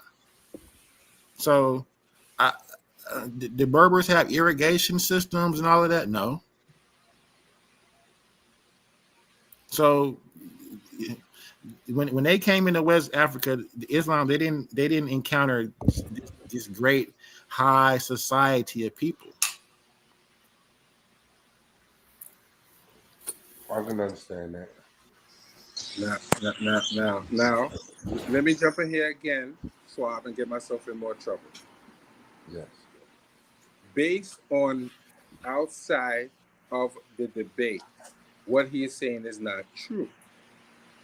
Because, as you said, Kemet would technically be considered Berber. And they predate what we're No, talking brother. about. Kemet, the elite officials of Kemet are not considered Berbers. Like, I'm stop gonna say, playing, brother. let me say it again.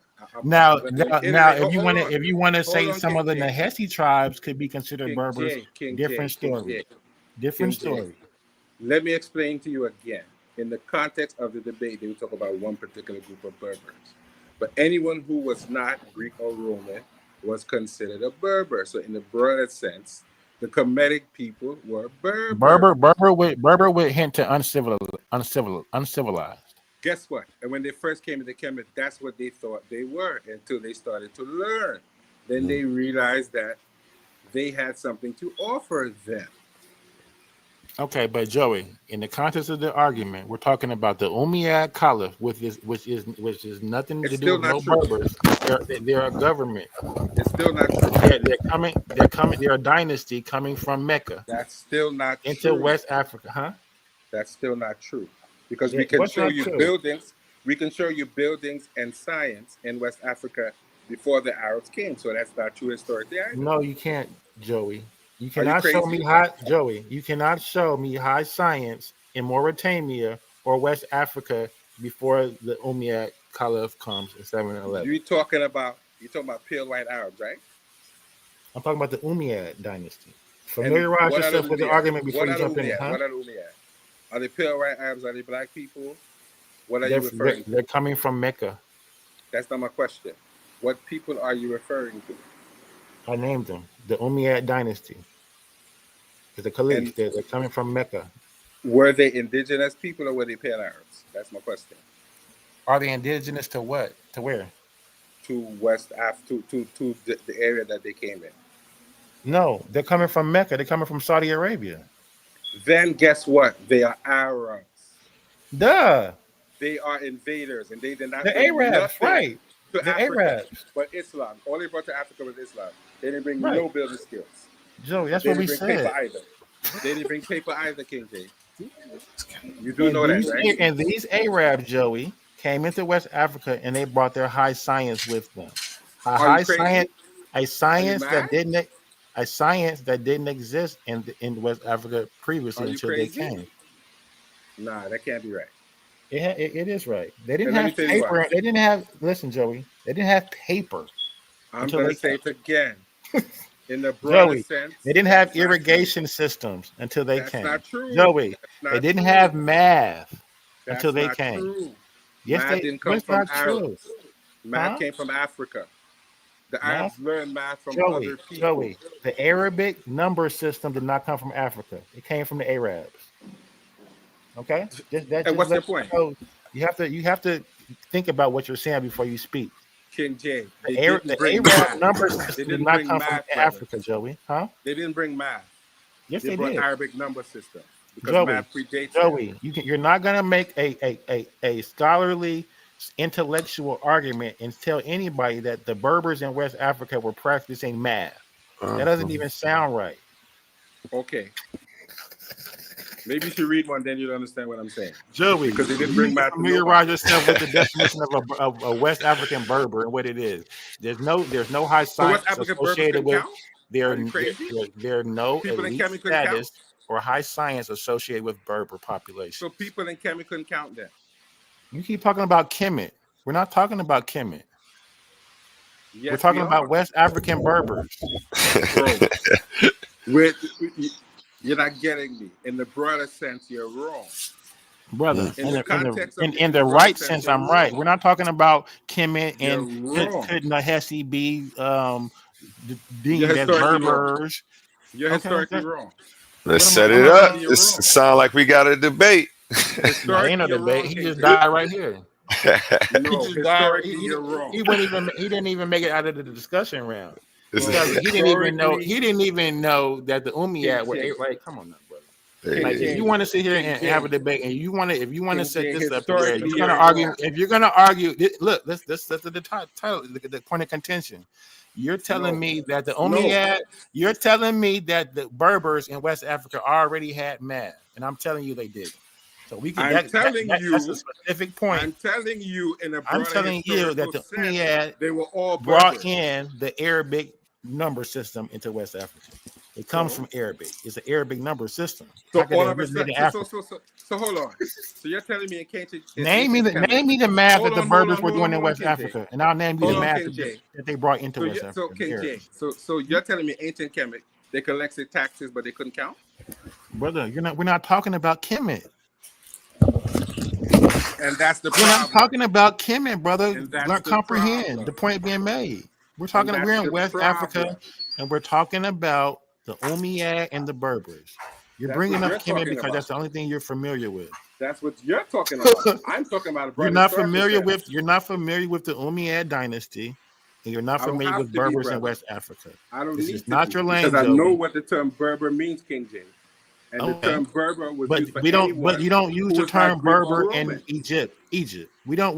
When we're in Smash and we were talking amongst them, I we've never agree. used the word Berber, Joey. I So just stop it. agree. I agree with you, but guess what? I We're know not you on agree with me Smash's. because you just up here But now guess making up what? shit. But guess what? We're not on Smash's platform, and we are having a Exactly. And different you're up here. You're conversation. making up stuff. We're And having that a has different nothing to do no. with what we're actually talking about, We're Joey. having a We're different talking about the conversation, Umayyad. King Let's J. get back on point. The Umayyad dynasty and the West African Berbers. Okay. Did the West And I'm African going to say Berbers it have a again. high? Did the Berbers in West Africa have high science? No. Yes. No. Yes. What was their math system that they used in West Africa Yes. then? What was the Yes, sir. system? You know what? Name the system, Joey. I'm done with you, King J, because I'm sure Yeah, everybody you on this have no platform agrees information. with You're me. just making up stuff. Everybody on this platform, Jesus Christ. besides you, agrees with me. I'll read a source. I'll read a source. You don't need to read a source So because I know here's where the you're source coming I from. read. It says key King J, scientific you don't contributions. need to read a source. Forget that. Well, you don't have, brother. You You don't don't need have to a read a source to source. read. That's why you don't want to. Because I'm reading a source because this is I'm my asking you a question. contribution to the Hold on for a second. conversation. Hold If on. you don't have anything to Hold on for a contribute, then that's second, King fine. J. Are you done Hold on for talking? a second. Hold on for a second. I'm with you on that. But let me ask you, A1. Who do you You with agree me on with right everything, now? huh? Who do you agree with right now, A1? I just that's funny. I just walked back from the refrigerator to grab my Under Armour drink. I was telling him. I'm sorry. I said that the term Berber is a broader term for anyone who is not a Greek or a Roman. Do you agree with that? No. You don't? I don't agree that it's a broader term for anyone who's not a Greek or a Roman. He's making up That's a shit. lot of people. That's a lot of people, brother. And all of those people aren't Berbers. Are you talking about a specific region that you need to add that to the sentence? What I'm saying is this, A1. If you look up the term Berber, it will say barbarian, correct? I'm familiar with the Berber being a specific group of North Africans. I'm with you on that. But Okay. I guarantee you, if you look up the word Berber, it will take you back to the term barbarian. So while you are correct that Etymologically, right? So That's what if you're it saying? brings you means back to a barbarian. word that means barbarian, how would you? What common sense would tell you that would allude to a people who does not have high science. Like, come on, use your I'm brain. gonna say it again. You have to understand that it's from the Greek and Roman perspective. We understand. So that word, hold on. So that word simply means in there as anyone who is not them. Anyone who is not up to their level of standard is a barbarian. And that's not a broad historical context. That's not an actual So you do know that, but you do know that the Arab people use the same word to describe them people, and it was called al-Barbar. I'm not Berber. against that. Berber, I don't the like how same he's word. using. The I Arabic don't like people how use- he's using the etymology of that word, though. I don't like how he's. I don't everybody. like his So understanding of anybody it. who's not a Greek is a barbarian. That's what He's you're an telling exactly. me. What I'm saying Exactly. is, He doesn't have good comprehension hold skills. on, A1. What I'm saying is this: you are not incorrect that those group of people were referred to as Berbers. I'm not disagreeing with you, but that's not the original name of the people. That came from the Greeks who came in and started to call them that because they viewed them as uncivilized. So I'm not saying that you're wrong. Let me save this. I'm glad you made me pull this up. Appreciate you. But you understand what I'm trying to say, right? Yeah, I do understand. But you clarified. You were conflating the Right. two, and I'm glad you didn't keep going down that road. Yeah, but let's be clear. I'm not That against let's be clear that in the seven during the time period. Listen, Joey, because it's context. During the 7th century, the time period that we're talking about, the term Berber in Arabic refers to the inhabitants of the Maghreb, right? I'm not against that. That's what we're talking about right here. I'm not against The that. Arabic use of the I'm not word against during. that. I'm not against that. Well, brother. we'll I'm not quit against talking that. about stuff that's irrelevant to the conversation, because none of Read that what you further. mentioned Read is further. pertinent or has Read further. context of what we're talking about. You need We're to read talking further. about the 7th century, and we're talking about Arab, and we're talking about the word Berber. Read further. In this context, the word is al-Berber, and it refers to the Read further. inhabitants of the Maghreb. Read The further. indigenous inhabitants of the Maghreb, right? And it doesn't refer to any group of people with any high science. Okay, so that's the point being made, that these indigenous Berber, listen, these indigenous Berber groups in the Maghreb, right, have lack any type of high science. That's the points being made, that that when this Umayyad dynasty came into the Maghreb, they encountered a people with low science, and this is coming from the Arabic sources, not Greek or Roman. This is from the Arabic sources. Listen to They me. brought in math. King James. They brought in science. King James. They brought in agriculture. King James. Let me tell you something. I've had this argument before, and if we were to do a show about this, you're going to lose, because I've had this argument before. Brother, if we would do a show right now, you would have no source to post, and you would lose. I would be able to show right. I can show, listen, Joey. I can't share my screen. I can show my screen right now. Well, I can't share my screen, brother. So. And you would have nothing to show. Trust me, you're definitely. You would have nothing to show. And you should know better. Can you name a source? Name King one James, source. Name one source that shows the Berbers, the indigenous Berbers from the Maghreb, had high science. Are you serious? Yeah, name one. You got to be crazy. Name one. You you filibustering now, deflecting, trying to come up with something. Name one. I'm not filibustering. I just name told one. you. Name one. Told you. Name I one. can't share my screen at the moment, so it doesn't make sense. You don't have to share your screen to name something. I'm not going to do that. That doesn't make sense. It does make sense, because we can look it up. What's the name? What's the name? If you go to etymology online, it would tell you what I just said. It's about science, Joey.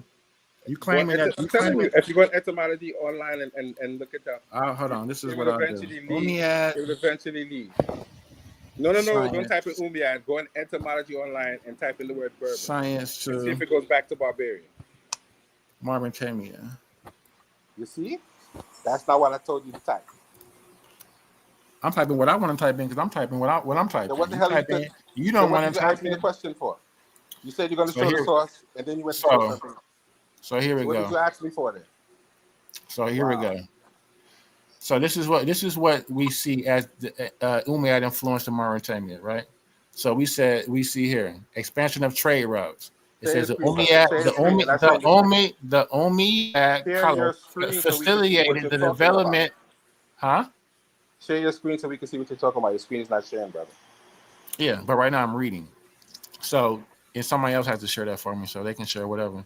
So right now, this is about the Umayyad influence in Mauritania. So the Umayyad Caliph facilitated the development of trans-Saharan trade routes. These routes not only moved goods, but also served as conduits for exchange of cultural ideas connecting to the Maghreb to the Middle East. The establishment of Arabic as a written language. As the official language of the Umayyad administration, Arabic was spread throughout North Africa. This allowed local scholars to engage with the larger body of Islamic legal, theological, and scientific texts, which were primarily written in Arabic, not Berber. The early scientific patronage, the Umayyads, particularly in their Damascene period, were early patrons of science.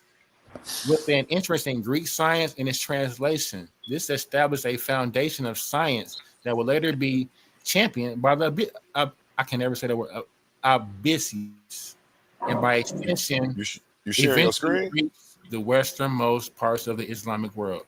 Science development in Mauritania. The Mahadra tradition. This most distinct feature of Mauritanian scholarship is the Mahadra, or nomadic desert schools, which became prominent. So they brought schools. So these are things that weren't present there before the Umayyad came here that the Berbers did not have. So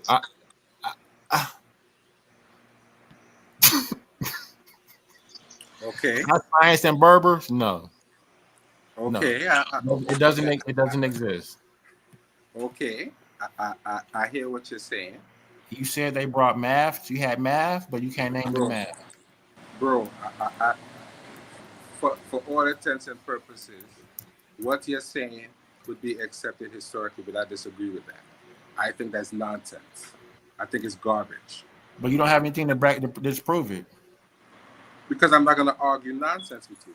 Well, brother, don't talk at all if you don't have anything to disprove. I'm not going to debate you. What am I going to debate you? Because you can't.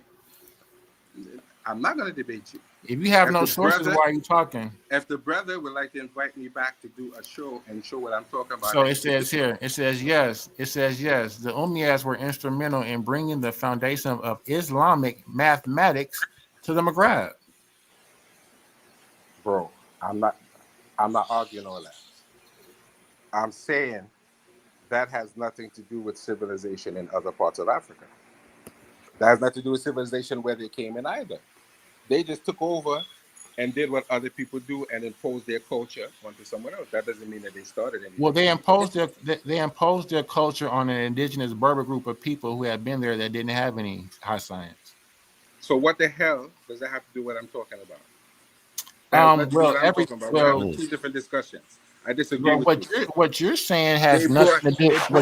What you're saying has nothing to do with what you're saying has nothing to do with the conversation or topic at all.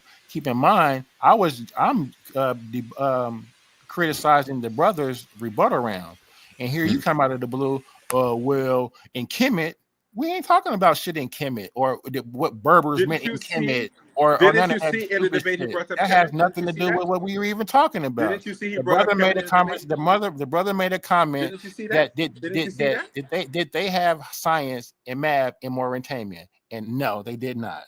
And that was the conversation, and that was the question, and that's what I was showing. You want to talk about Kemet, a bunch of other shit that ain't got nothing to do with nothing. During the debate, he brought up ancient Egypt and said that they had civilization before the You brought up Egypt. You weren't talking about Egypt. No. A1, did he not mention ancient Egypt in the debate? You brought up ancient Egypt. We weren't talking about Egypt. That's the point. A1, did he bring up ancient Egypt in the debate or am I tripping? Yeah, you're tripping. A1? He did. But he did mention ancient Egypt in the debate. No, you did see that part. The point at hand was the brother asked about Mauritania and was there science. I'm going to say it again. He mentioned ancient Egypt in the debate. He talked about it and said it was a civilization before the Moors. Brother, we talked about that 30 minutes ago. We weren't talking about that right now. He brought it up in the debate, though, didn't he? We weren't talking about that right now. So what you're saying, Joey, what you're doing right now is detracting because nothing of what you're saying has anything to do. Anything that what you're saying has nothing to do with what we're talking about. I'm critiquing the brothers round. And you're wrong. No, I'm not. Historically, you're wrong. He didn't mention anything about because the brother said that they had science in Mauritania, and you're not being able to show that, and neither has he. And he disagreed, did he not? He disagreed. He disagreed. The brother that we're talking about, and he doesn't have a source to show anything. Just like you just up here talking out your ass. Okay, if you say so, but you clearly didn't watch the debate. It's common knowledge. You would know he mentioned it. Come on now, brother. Like Joey, don't act slow. You would know he mentioned it. So I don't know what you're arguing. He mentioned it. Joey or Jose. I call you Jose. Is that right? Okay. What sources would you be looking to bring if you did a presentation on this? You would be surprised what sources I would look to bring if I Jack shit at his ass. One thing about Joey is he ain't presented shit in nothing. Never. I'm not familiar. Not on Stop platform. Not on Stop platform. Not on Smash platform. Not on Unk platform. Not on NAM platform. Has Joey ever in his life posted a source? He wouldn't know that though. He wouldn't know that or not. Never have you posted a source, Zoe. He wouldn't know that. It will be the first time here on Coliseum arguing. It would be the first time in history on your platform that he could provide a source. He ain't gonna do it now. I'm gonna make that. We're gonna make history here at Titans. Now let me tell you we're gonna have A1. Jose come do a presentation Now, A1. We Now, would let me have explain Jose something to you. present a source. Hold on, King J. Hold on, King J. Let me explain something to you, A1. First of all, I Just show the source, Joey. guarantee you, if you go to my page right now, you'll see me presenting sources and reading academic papers. I guarantee you that. So I don't know what he's talking But that's not what I said. I said you've never been on anybody else's platform and presenting anything. So keep what you like to do, Joey, is this. You like to state your own argument that nobody else has made. Nobody He made that offered. argument. He offered, so he may come. You know. Are you saying he's not gonna make it? If I have not, so hold on. So if I have not done that, if I can come on air and present sources, then that would shut you the fuck up, right? Joe, just show your I'm gonna source. say it again. If you think I've never done that, and I can come on anyone's platform and present sources that you have the opportunity right now to show a source. I told you I can't share my screen. Are you stupid? I told you that already. You're not hearing me. You're deaf. You've never been, obviously, bro. I don't care. Okay. No, Jose, we're gonna have you back. We're going to set up the graphics for you. We're going to get you a moving background. We're going to do it the right way. You know. Listen. If I can come on anyone's platform and present sources that are acceptable, then you have to shut the fuck up, brother. If you show a source about anything, I'll shut the fuck up. Well, good. When I come on anyone, I'm gonna shut you the fuck down. Let me know the date and time. I'm subscribed and let me know, brother. Joey is showing the source. King J, how do I find you? You on Facebook? Let me know what time, Joey. What time you gonna show your source? I'm not gonna debate you. I'm gonna come. I don't want to debate you, Joey. You don't, Joey. You got beat up in the conversation round. Oh, yeah. Just let you do a presentation. I'm gonna interview you and do a presentation with you. If you put one together. Yes, we need to do that because it's good content and it will shut people like King J up. And I'm not familiar with your history or your background, so I can ask you some questions, and then you can use it for your catalog as well. No. Listen, A1. I'm with you because you've never sat down and looked at my platform, and neither has King J, so he doesn't know. So he's arguing I never presented a source or Smash. Fine, but if you look at my page, I present many sources and many academic papers. But when you Joey, I've never looked at your page, but that wasn't even the question at hand. You change the point all the time. The point is that when you're on other people's platform dialoguing back and forth where sources are needed to prove your point, you never show anything. I'm with you, King J. Okay, so that's fine. So it's like you can say whatever you want to say, but when it's time to prove a point, Joey, you never do it. So it's like, if you never see me do a presentation, hold on. If you never see me do a presentation on Smash, that's fine. That doesn't mean I've never done a presentation that I can't do one. I've never said that. I just said that's something that I've never seen. It's two things I've never seen, Joey. Pigs fly, and you show primary source. So, but that doesn't validate. Once again, it doesn't mean that because it doesn't you've exist, never seen it, and anyone never seen it doesn't mean I've never done it. You've never seen it. I'm fine with that. So we don't have to waste time with the back and forth. Just do it. Let me know when you're going to present this source that shows. You're not listening to me. Hold on. You're not listening to me. I told you I can't do it. Now allow me on the show, and I will give a presentation. You can come in and critique the presentation. Okay. And that's fair. If you think I'm wrong, prove me wrong. Okay. Well, but right now you're saying nothing. Right. No. You have to first even prove any. No. Hey, I'm excited about this one. I've been watching Jose dialogue for a few weeks now. But today is finally your chance to get the chance to see that he don't know what the hell he's talking about. So if he wants to have a dialogue about anything, I would be more than gladly to engage Joey in anything where we would actually show sources. You know what I'm saying? He could present. We could do it on this. We could do it. Say Spark session right here, Joey. We could do it on this platform.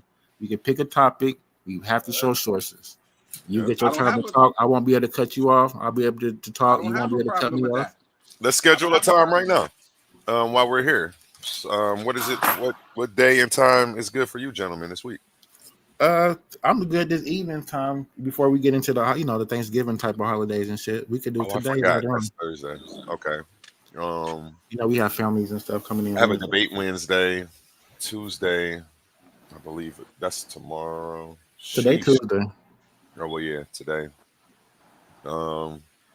If you guys wanted to go today sometime, I can make that happen, or after Thanksgiving, maybe Friday. Joey, let's do today sometime while it's fresh. Now hold on. I would need at least a week.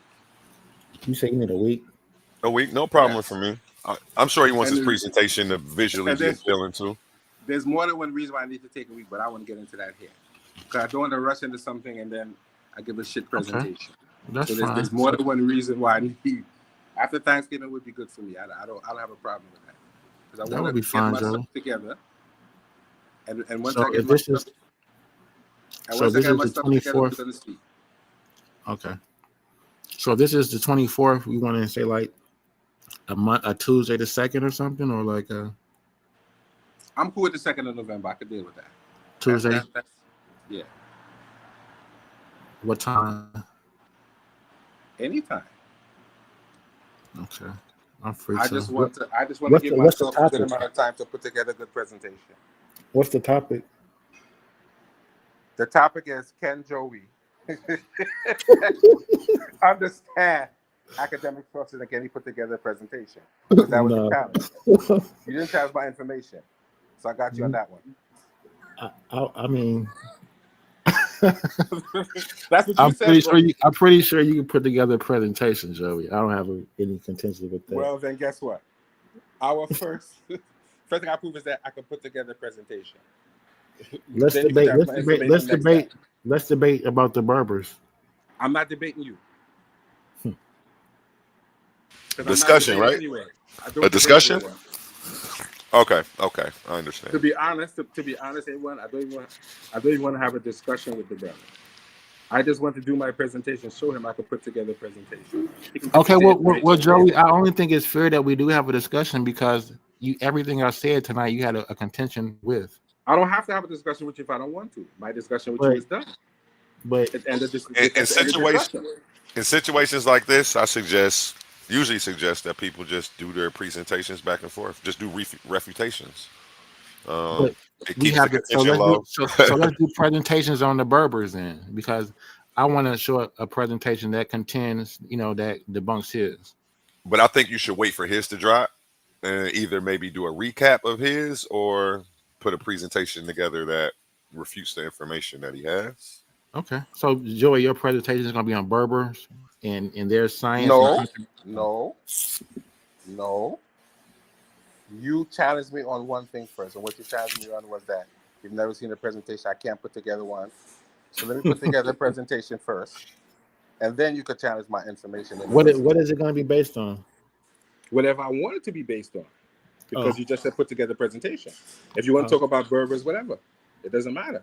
I'll put together what I want to put together, and you can answer what I put together. Okay. Preferably is on the topic of Berbers or what we were talking about tonight.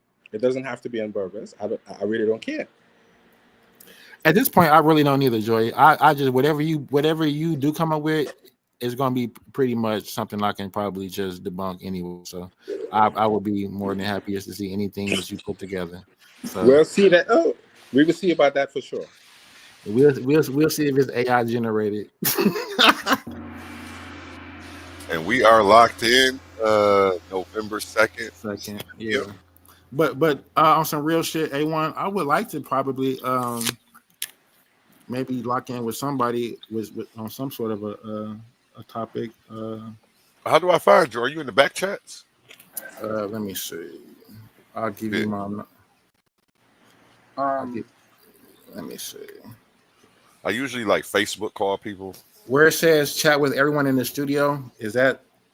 Can I just give my number there? Yep, the private chat. 69614. And I'll text you right now, so you got me locked in. On your platform, do you have do the topics varied or? Yes, topics vary. We do everything from religion to politics, a lot of black issues, or like they just did it. The more civilized. For me, please. Say that one more time.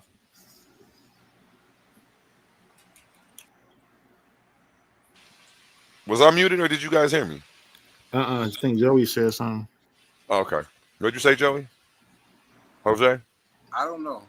I probably was mumbling to myself. I was talking to somebody else. It sounded like you was talking to us. Yeah, the topics vary. Like, what'd you have in mind? I like history. I like the Egyptian topics. I like the Hebrew Israelite topics. Oh yeah, that's all right up our alley. Yeah, I like the. You want to set up a debate? I would love to. Now you know debaters get paid $50 win, lose, or draw over here, right? I don't care about getting paid. I just want to share some information and get myself out there a little bit. Let's get it. Let's get it. Okay. Let me text you right now so you can. And I got you, Jose, too. Text you and lock me in. It's Yeah, going I to be a really wanted Miami to. number coming through. Mm-hmm. The one brother that was on here earlier, Suave, I wouldn't mind debating him. He's always looking for another debate, so that's one he wouldn't turn down. You can set that up. We're gonna go ahead and set that up. Actually, yeah, because he's on a roll right now. So He on a roll? Oh yeah, he on a roll. You might be the one to stop his little run. Yeah. I like his energy. It was a wild night tonight, man. I'm so lit. I'm not even tired anymore. I'm not. It's 3:00 in the morning. It's like I did a 10-hour stream. Man, I'll they put my came. email in the It was back. Did you we get were building really good at first, and then it went left, and then we started back building again. So yeah, that was Okay, wild. I got you. Were y'all here for all of that? I got you locked in. How long have y'all been here? I've been here for about since about You were 11. here when the first build started. With Unc, yeah, you were building with Unc early. I was here with Unc. Yeah. So A1, you have my email in the chat there, right? Yep, I'm about to email you now, so that way it stays locked in as well. I'm emailing you from my Titans Debate League page. All right, thanks. Thank you. You about to get out of here? I mean, it's up to you. Y'all can go ahead. I'm not even tired. I'm juiced up, but I mean, shoot, you want me to pull up a watch video or something, man? What y'all want to do? I just right now I really just came to kind of support the platform. I appreciate you, man. I see you show me another platform, and you kind of said, "Well, listen, you gave me the box." I said, "Let me come in, support the brother, see what we can do in terms of doing something together. You might be able to help me to build up my little platform too." Let's go. I don't Joey, know. what's your platform? Because I never get a chance. I ain't been on it because I never. You know why? Because you're not in the back chat. Back chat. You're not an Archer back chat. So if you're in the on Archer Facebook. back chat, you get those. Yeah. Oh, Facebook. It's Solomonic TV, SOLOMONIC TV. And when you look at it, you'll see this same avatar will be on it. So you can always look and check it out. Mm-hmm. And once you check Spell it it out, one more. Let me go give you a subscribe. Spell it one more time for me. SOLOMONIC TV. And you'll see the same avatar on the page. So you can subscribe and see what's going on. Mm-hmm.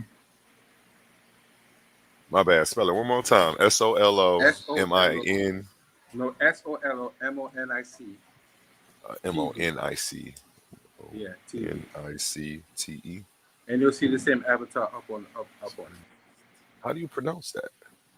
Solomonic TV. I must have spelled it wrong. SOLOMONIC. Okay, I'm missing the O. That's why I'm like, what? You're a reaction channel? I asked you 5 different times. I apologize about that. No, I don't.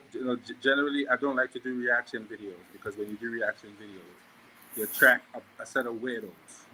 Mm-hmm. Just want to come on and talk shit and make videos about you. And I'm too old to be having internet Twitter beefs with grown ass men. Don't look good nowhere on the planet. Mm-hmm. And according to YouTube, my audience is 100% grown ass men, 100%, 45 to 54. So there's no children on my page whatsoever. Mm-hmm. And since it's not monetized at the moment, I could get away with things that you can't get away with right now. I could talk wild crazy. I'm not monetized yet. I'm close though. I'm close. Right. I need about 30 more subscribers and like about 800 more watch hours. Well, listen. I'm close. My platform is about 80-something subscribers, so I'm not a big platform at all. Mm-hmm. So Definitely come on over here, start streaming. I'm growing really fast. I'm But I networking with a lot realize, of people. but I don't think I'm a little scared of monetization now because when you get monetized, they kind of slap a muzzle on you. You can't say what you want to say. You have to agree Really? not to say certain things. I didn't know I that. believe if I'm not mistaken, you have to agree to certain things because you see when certain platforms are monetized, they watch what they say because apparently that's part of the agreement. I might be wrong. They may have loosened up, but my understanding is they tend to you tend to have to muzzle yourself because I think that there's a separate agreement. I could be wrong, but I think I think you're right. I think things have loosened up on certain topics, but they've also tightened up on other ones. I think it depends on who's in power at the time. Um, we can get. I could go deeper into that, but now let me drop something on you that you might not know. Who is in charge of the payouts and the music on YouTube? I have no clue. Leo Cohen. New York Post. Leo Cohen. Oh, Leo Cohen. I'm familiar with him. Yeah, So that should tell that's you all you crazy. need to know Hmm. about why they have those restrictions on YouTube. Got to And a maintain lot the of people status don't know quo. that. And a lot of people don't know that. I found that out recently. That he is the one who is in charge of writing your checks for the paid partnership program and the music side of YouTube. And I know you didn't know that, right? Yeah, that's the first time I heard that one. So I then believe it though. that should tell you all you need to know about why you're restricted and why sometimes when you're doing music, the music gets funny on here. Because these are the guys who are in charge. The same guys who are in charge in the record industry that we didn't want. So they brought them over here to YouTube. So Joey, I got a Same thing. question for you. Just off of I'm looking in the back chat and then Solomonic. Are you low key a Hebrew? No. My middle name just happened to be Solomon. So, Okay. What's up with the Elohim Gmail? that's a good question. I just like the name, so I ran with it. It sounded cool. I I'm like, don't wait a know. minute, you a low key a Hebrew? Wait a minute now. Nah. Okay. Anybody who talks to me for 5 minutes know that that's not the truth. Okay. I'm nowhere near being a Hebrew. Mm-hmm. And I don't think you think that either, King James. No, I didn't think he was. Nah, I just was fascinated by the name. It sounded cool. And my middle name is actually Solomon, so I have no control over that. Yeah, okay, right. Did you grow up in that type of environment? You from Jamaica? You were Korean, right? Nah, I'm from Brooklyn, New York. Are you from Brooklyn? Yeah, I've been living out here for 20 years because I got married and my wife brought me back to Trinidad and Tobago. So I sound all kind of I have all kind of weird accent and now apparently. Heavy accent. They call me Guyanese, Barbadian, Jamaican, Tobagonian, all kind of thing. Yeah, I definitely thought you were from the Caribbean, and then you were like, "No, I'm from Jersey." I'm like, "Where did you say you were from?" New York. Yeah, everybody thinks that because I've been there for 20 years. Mm-hmm. That's You pretty know, I ain't no dope. youngster, you know. That's pretty dope. I'm 48 years old. I ain't no youngster again, you know. Congratulations, brother. All them player days is over, you know. I can't be a player no more, you know.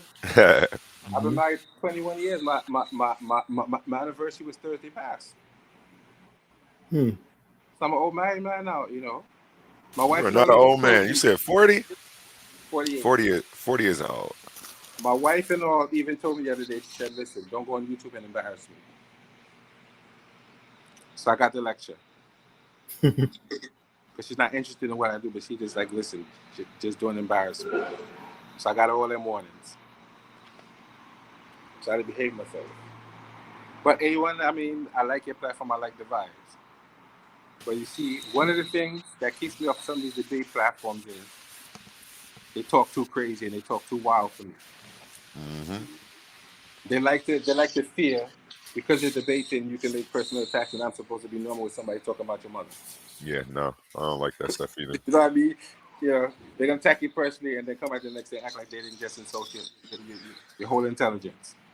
Yeah, I used to go through that as a debater. I just used to laugh, and I know that It's the not person that, personal. yeah, I know that the person that triggers you controls you. A lot of times, But hey, when I'm these too people old have for that shit. yeah, a lot of times they just have a chip on their shoulder, and I just used Right? to turn it into comedy. But yeah, but I kind of expected it every time. I used to have this saying, WWJD, what would Jabari do? Because he always maintains good decorum in situations like that. So I used to attempt. I didn't always get it right, but A1, that sounds nice, but none of us have been a comedic priest for 30 years. I'm not gonna do what Jabari did. yeah, I can't. It's hard, man. I salute And to this him. is why, and this is why, when people ask me to debate, I'm very scared to debate because I don't like the attitude that people present on these platforms that's supposed to be cool. Because I didn't come from the area where you curse out a man and you don't fight. You had to fight after the curse out. Am I correct, A1? Or am I tripping? No, you're right. You had to fight. I mean, it wasn't about who won or lost, but you had to fight. And 30 years later, that dude is still your best friend. But you had to have a fight first. Because he said something out of line. And I think a lot of these guys don't understand that. They think Yeah, it's cool to behave that way.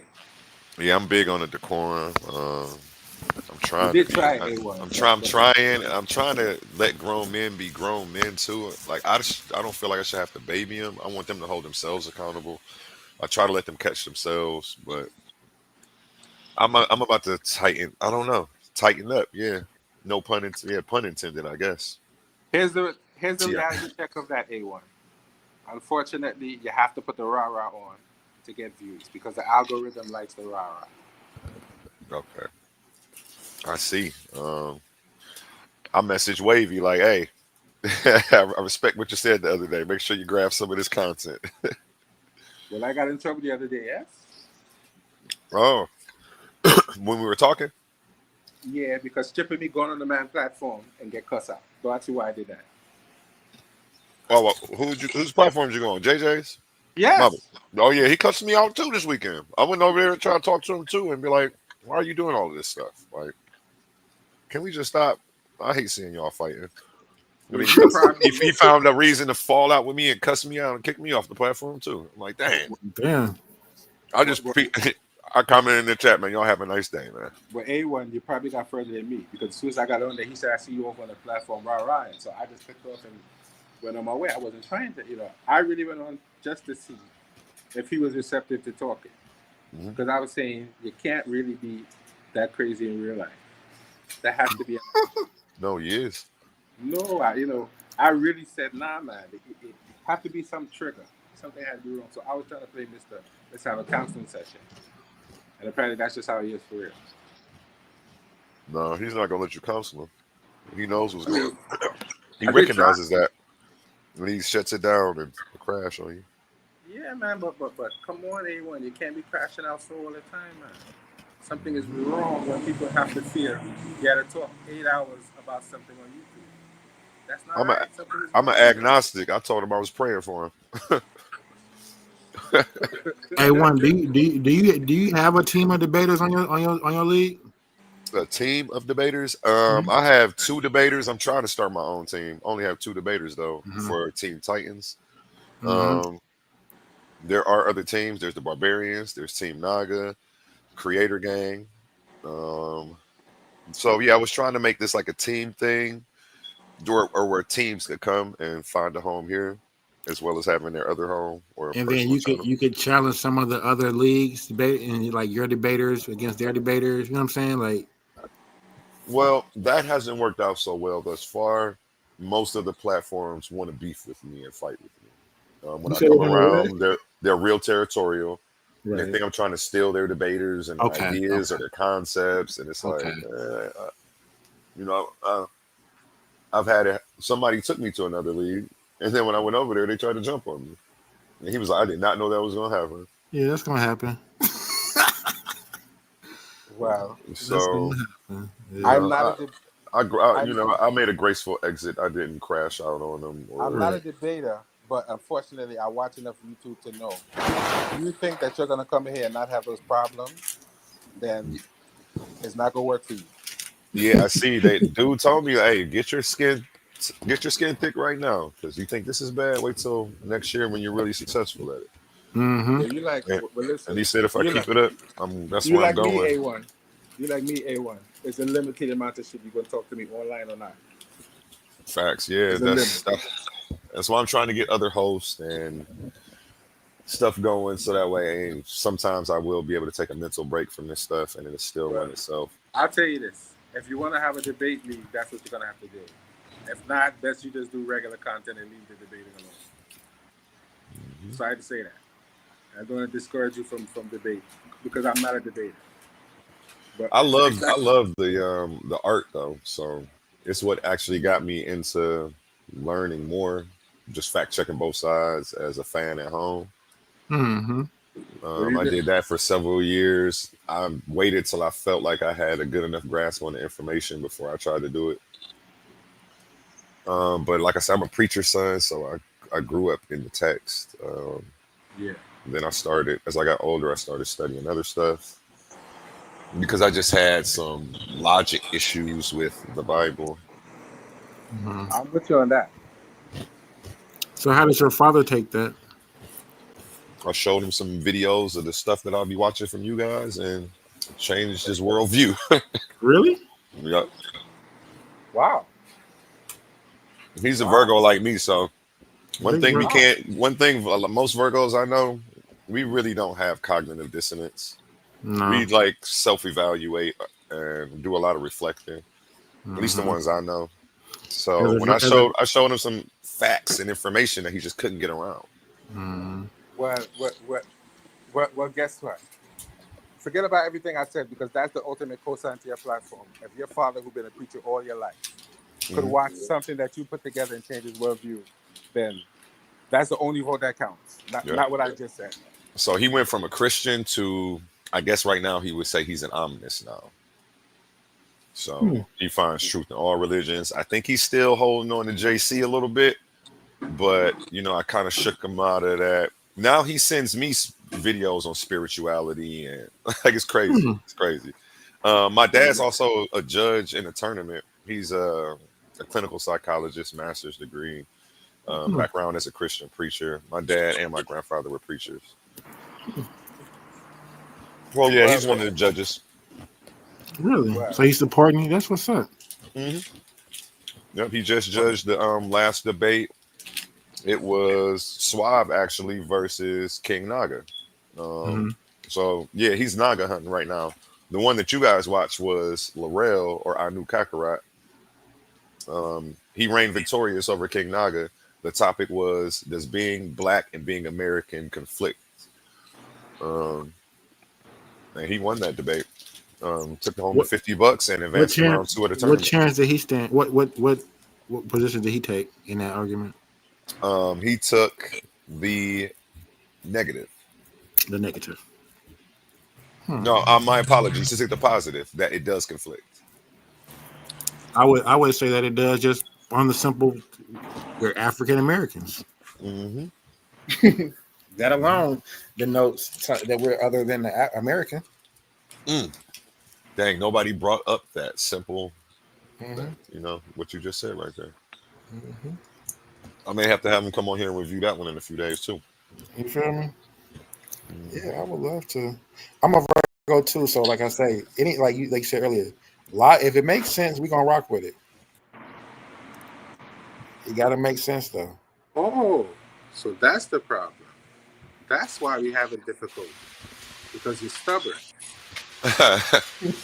Just like No, it got to make sense, like you said. Gotta make sense, man. Things have to line up. Virgos analyze everything. Everything. I remember as a kid being like 5 or 6 as a preacher's son, right?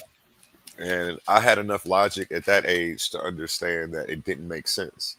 I used to always be, asked the questions that would get me in trouble at Bible study as a kid. My biggest conflict back then was the fact that if you don't accept Jesus Christ as your Lord and Savior, you're going to hell. according to the text and how I was taught in church. So then I had enough logic to understand, well, that means that a Muslim or an imam's son, since he hasn't accepted Jesus Christ as his Lord and Savior, is going to hell for being born into the wrong family. And that's how that was my rationale in looking at it. I don't know why I was thinking that deep at that young of an age, but at that point I'm like, no, this can't be right. How do I know I'm not born in the wrong family and the Muslims are the ones that are right? And then it just, the logic, I let it go for a while, and then I came back to it later in life. You know what happened? You know what happened at that point?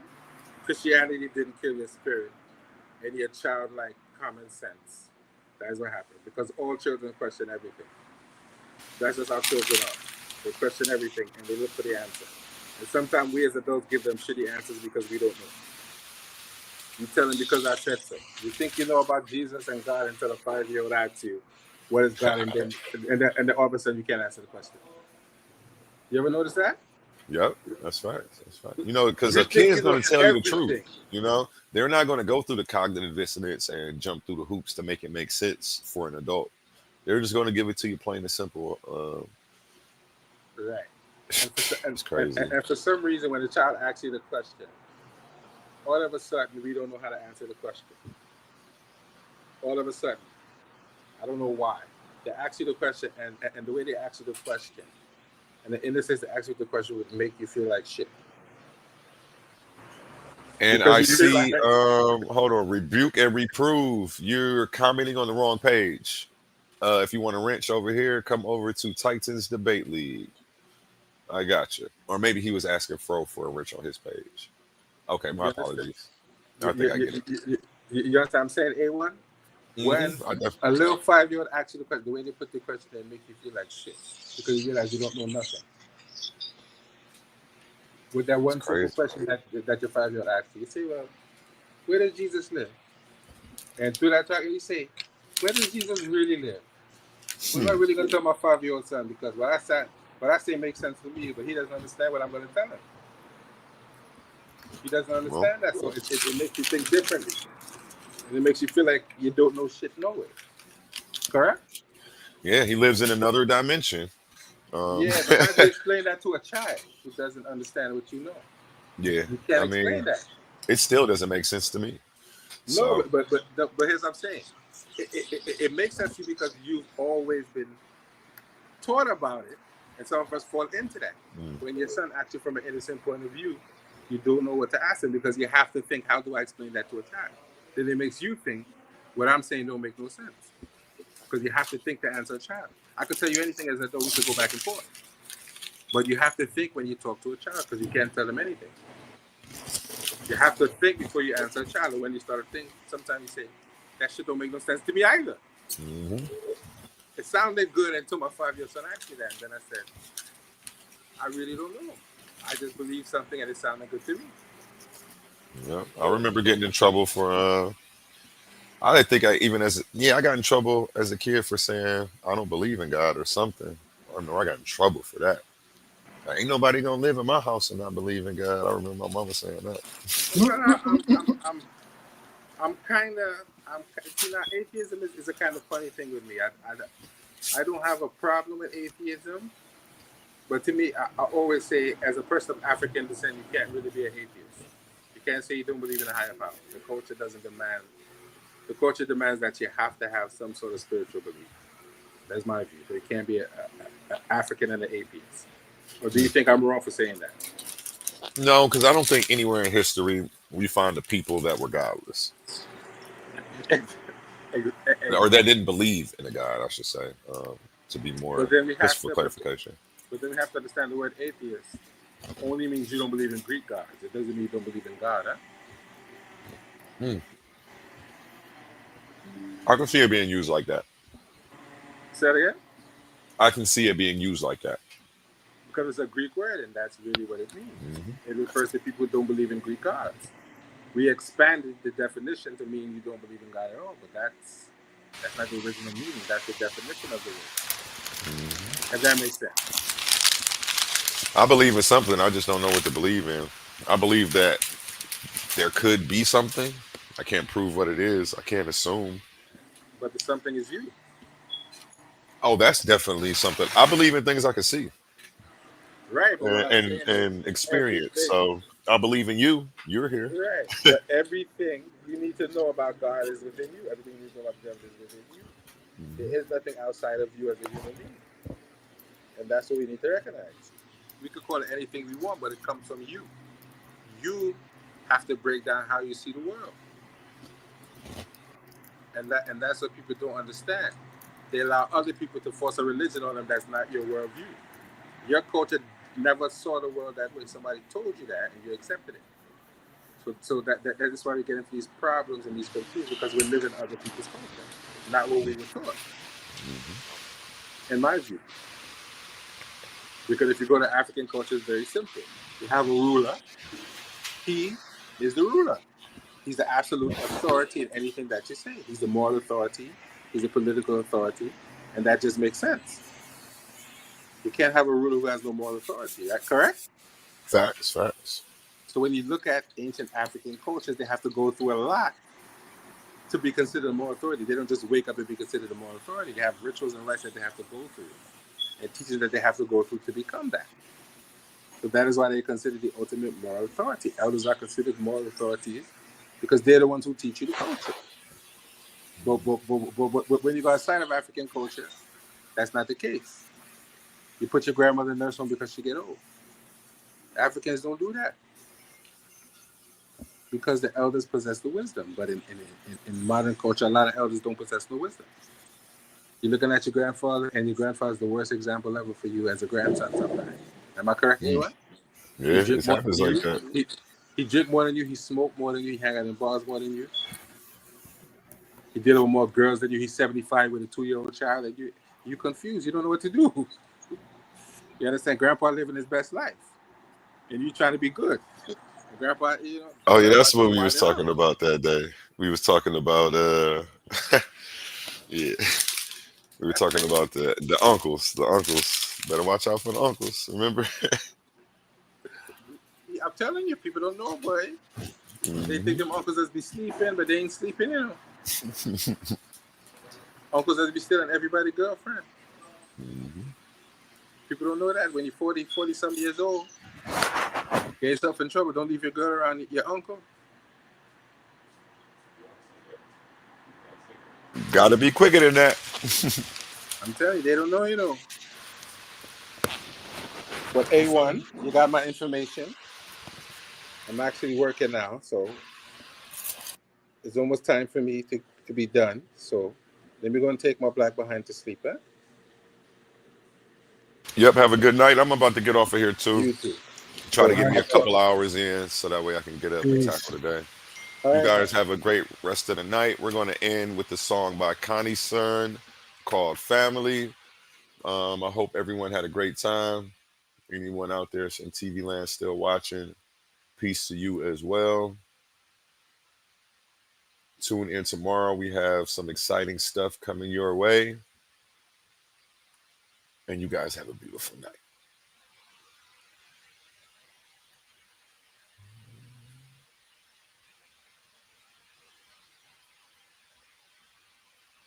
Family all around me.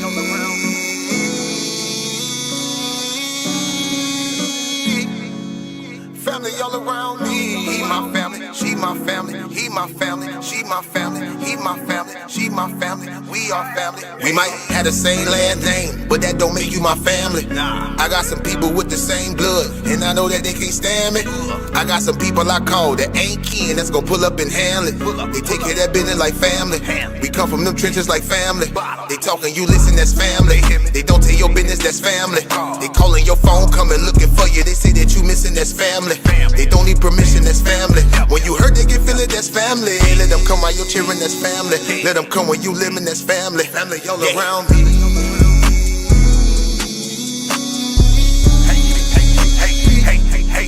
Family all around me.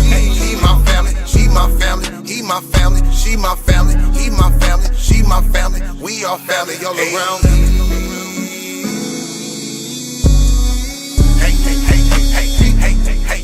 Family all around she my family. He my family, she my family. We all family. Hey, ain't nobody fighting around here. Ain't nobody shooting around here. Everybody that's around here family. All love, no hate, be clear. No shade, all love, be real. You love me, you should know how it feel. Tired of all these badass kids. Tired of paying all these bills. Family going through the same thing, so they know exactly how you feel. They supply a shoulder I can cry. I provide a place where they can heal. Leave my money out, they don't steal. Let them have it if it's for a bill. Soldier for me when they in the field. Only way I live, family all around me.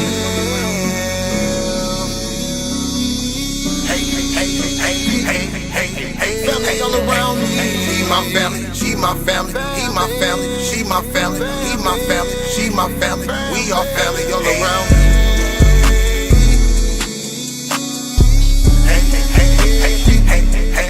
Family all around me.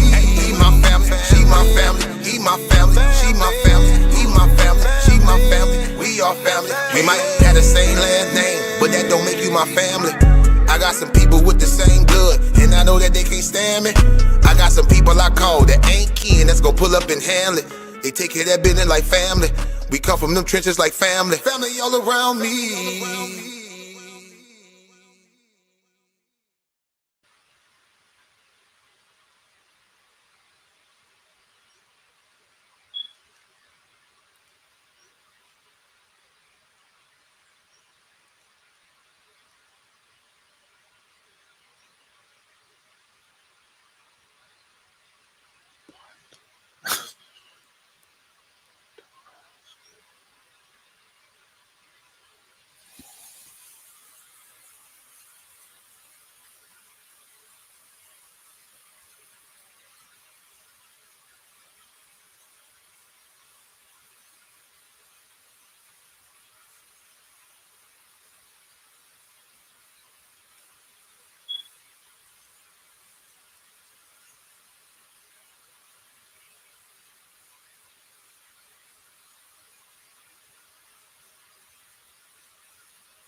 This is the thought that counts.